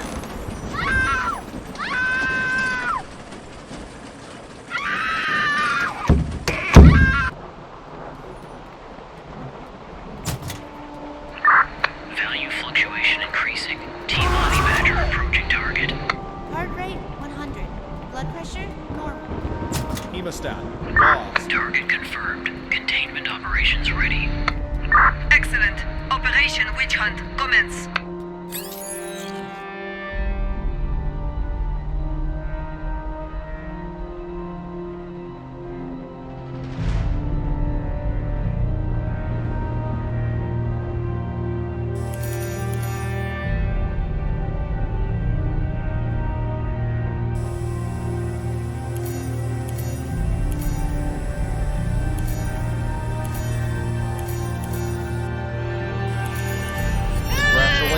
Lovely princess with beautiful blue eyes. You thought of a good name for her? She is my little angel. Secure. SCP-239 has been contained. SCP-239! SCP-239! SCP-239! SCP-239! SCP-239! That's an order! SCP-239! That's an order! SCP-239! Do as I say! SCP-239! Do as I say! Come on! Do it! Come on! Do it! SCP-239! SCP-239!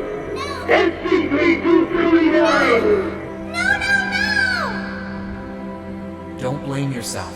None of this is your fault. Maybe you weren't meant for this world. Close eyes. Imagine.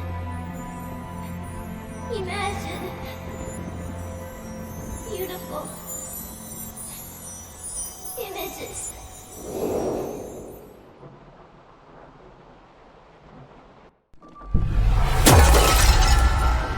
The robin says, the home I want, my home is squishy all over, with shiny warm lights and no more cold steel.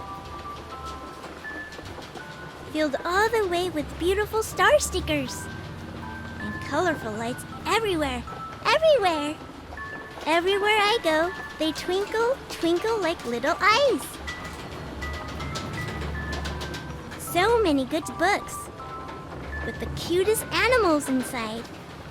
They only say nice things to me. They always want to chat with me. So many beautiful decorations, a soft bed, and mountains of toys. I can play all day, anywhere I want. I'll have my favorite toy, a beautiful carousel. I'll ride and ride, and it will take me anywhere. There, I will not be yelled at. I will not be punished. I can sing as much as I like. I hope so much to live here forever.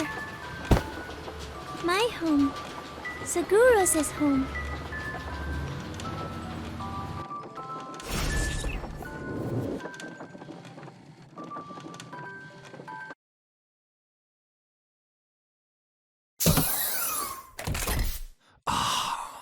Oh, my head. Take a deep breath. Just some minor side effects from the force disconnection. She's not coming back. What? In the end, she chose to shut off her subconscious. She'll sleep forever, like a plant. Maybe that's for the best. Anyways, our primary concern is the incident report. It'll require some brainstorming. Not my concern. I'll arrange for someone to take you back. See you on the next mission. Not in this lifetime.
exactly as I say. There is an access card on the desk. Take it and exit through the door on the other side. The passcode is 0426.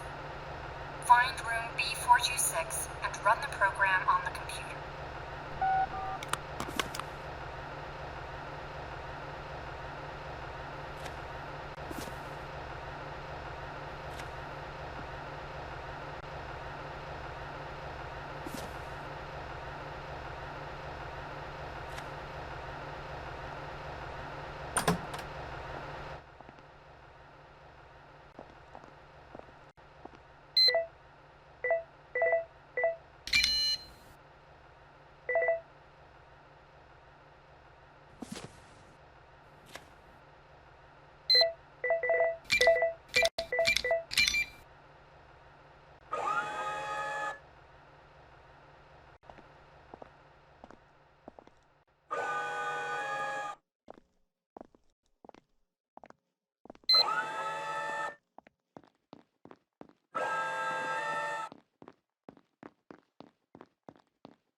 am a toaster. I am a toaster. I am a toaster. I am a toaster.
am a toaster. I am a toaster. I am a toaster. I am a toaster.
I am a toaster. I am a toaster.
Carl, next comes the final choice.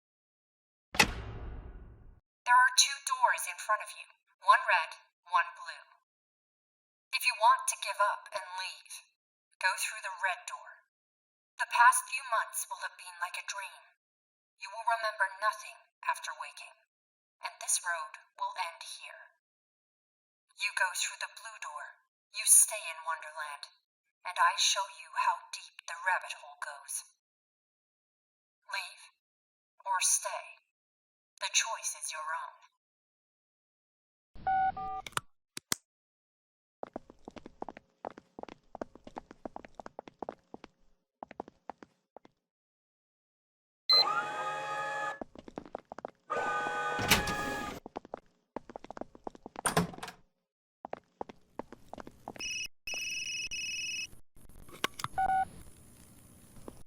Good job, Carl.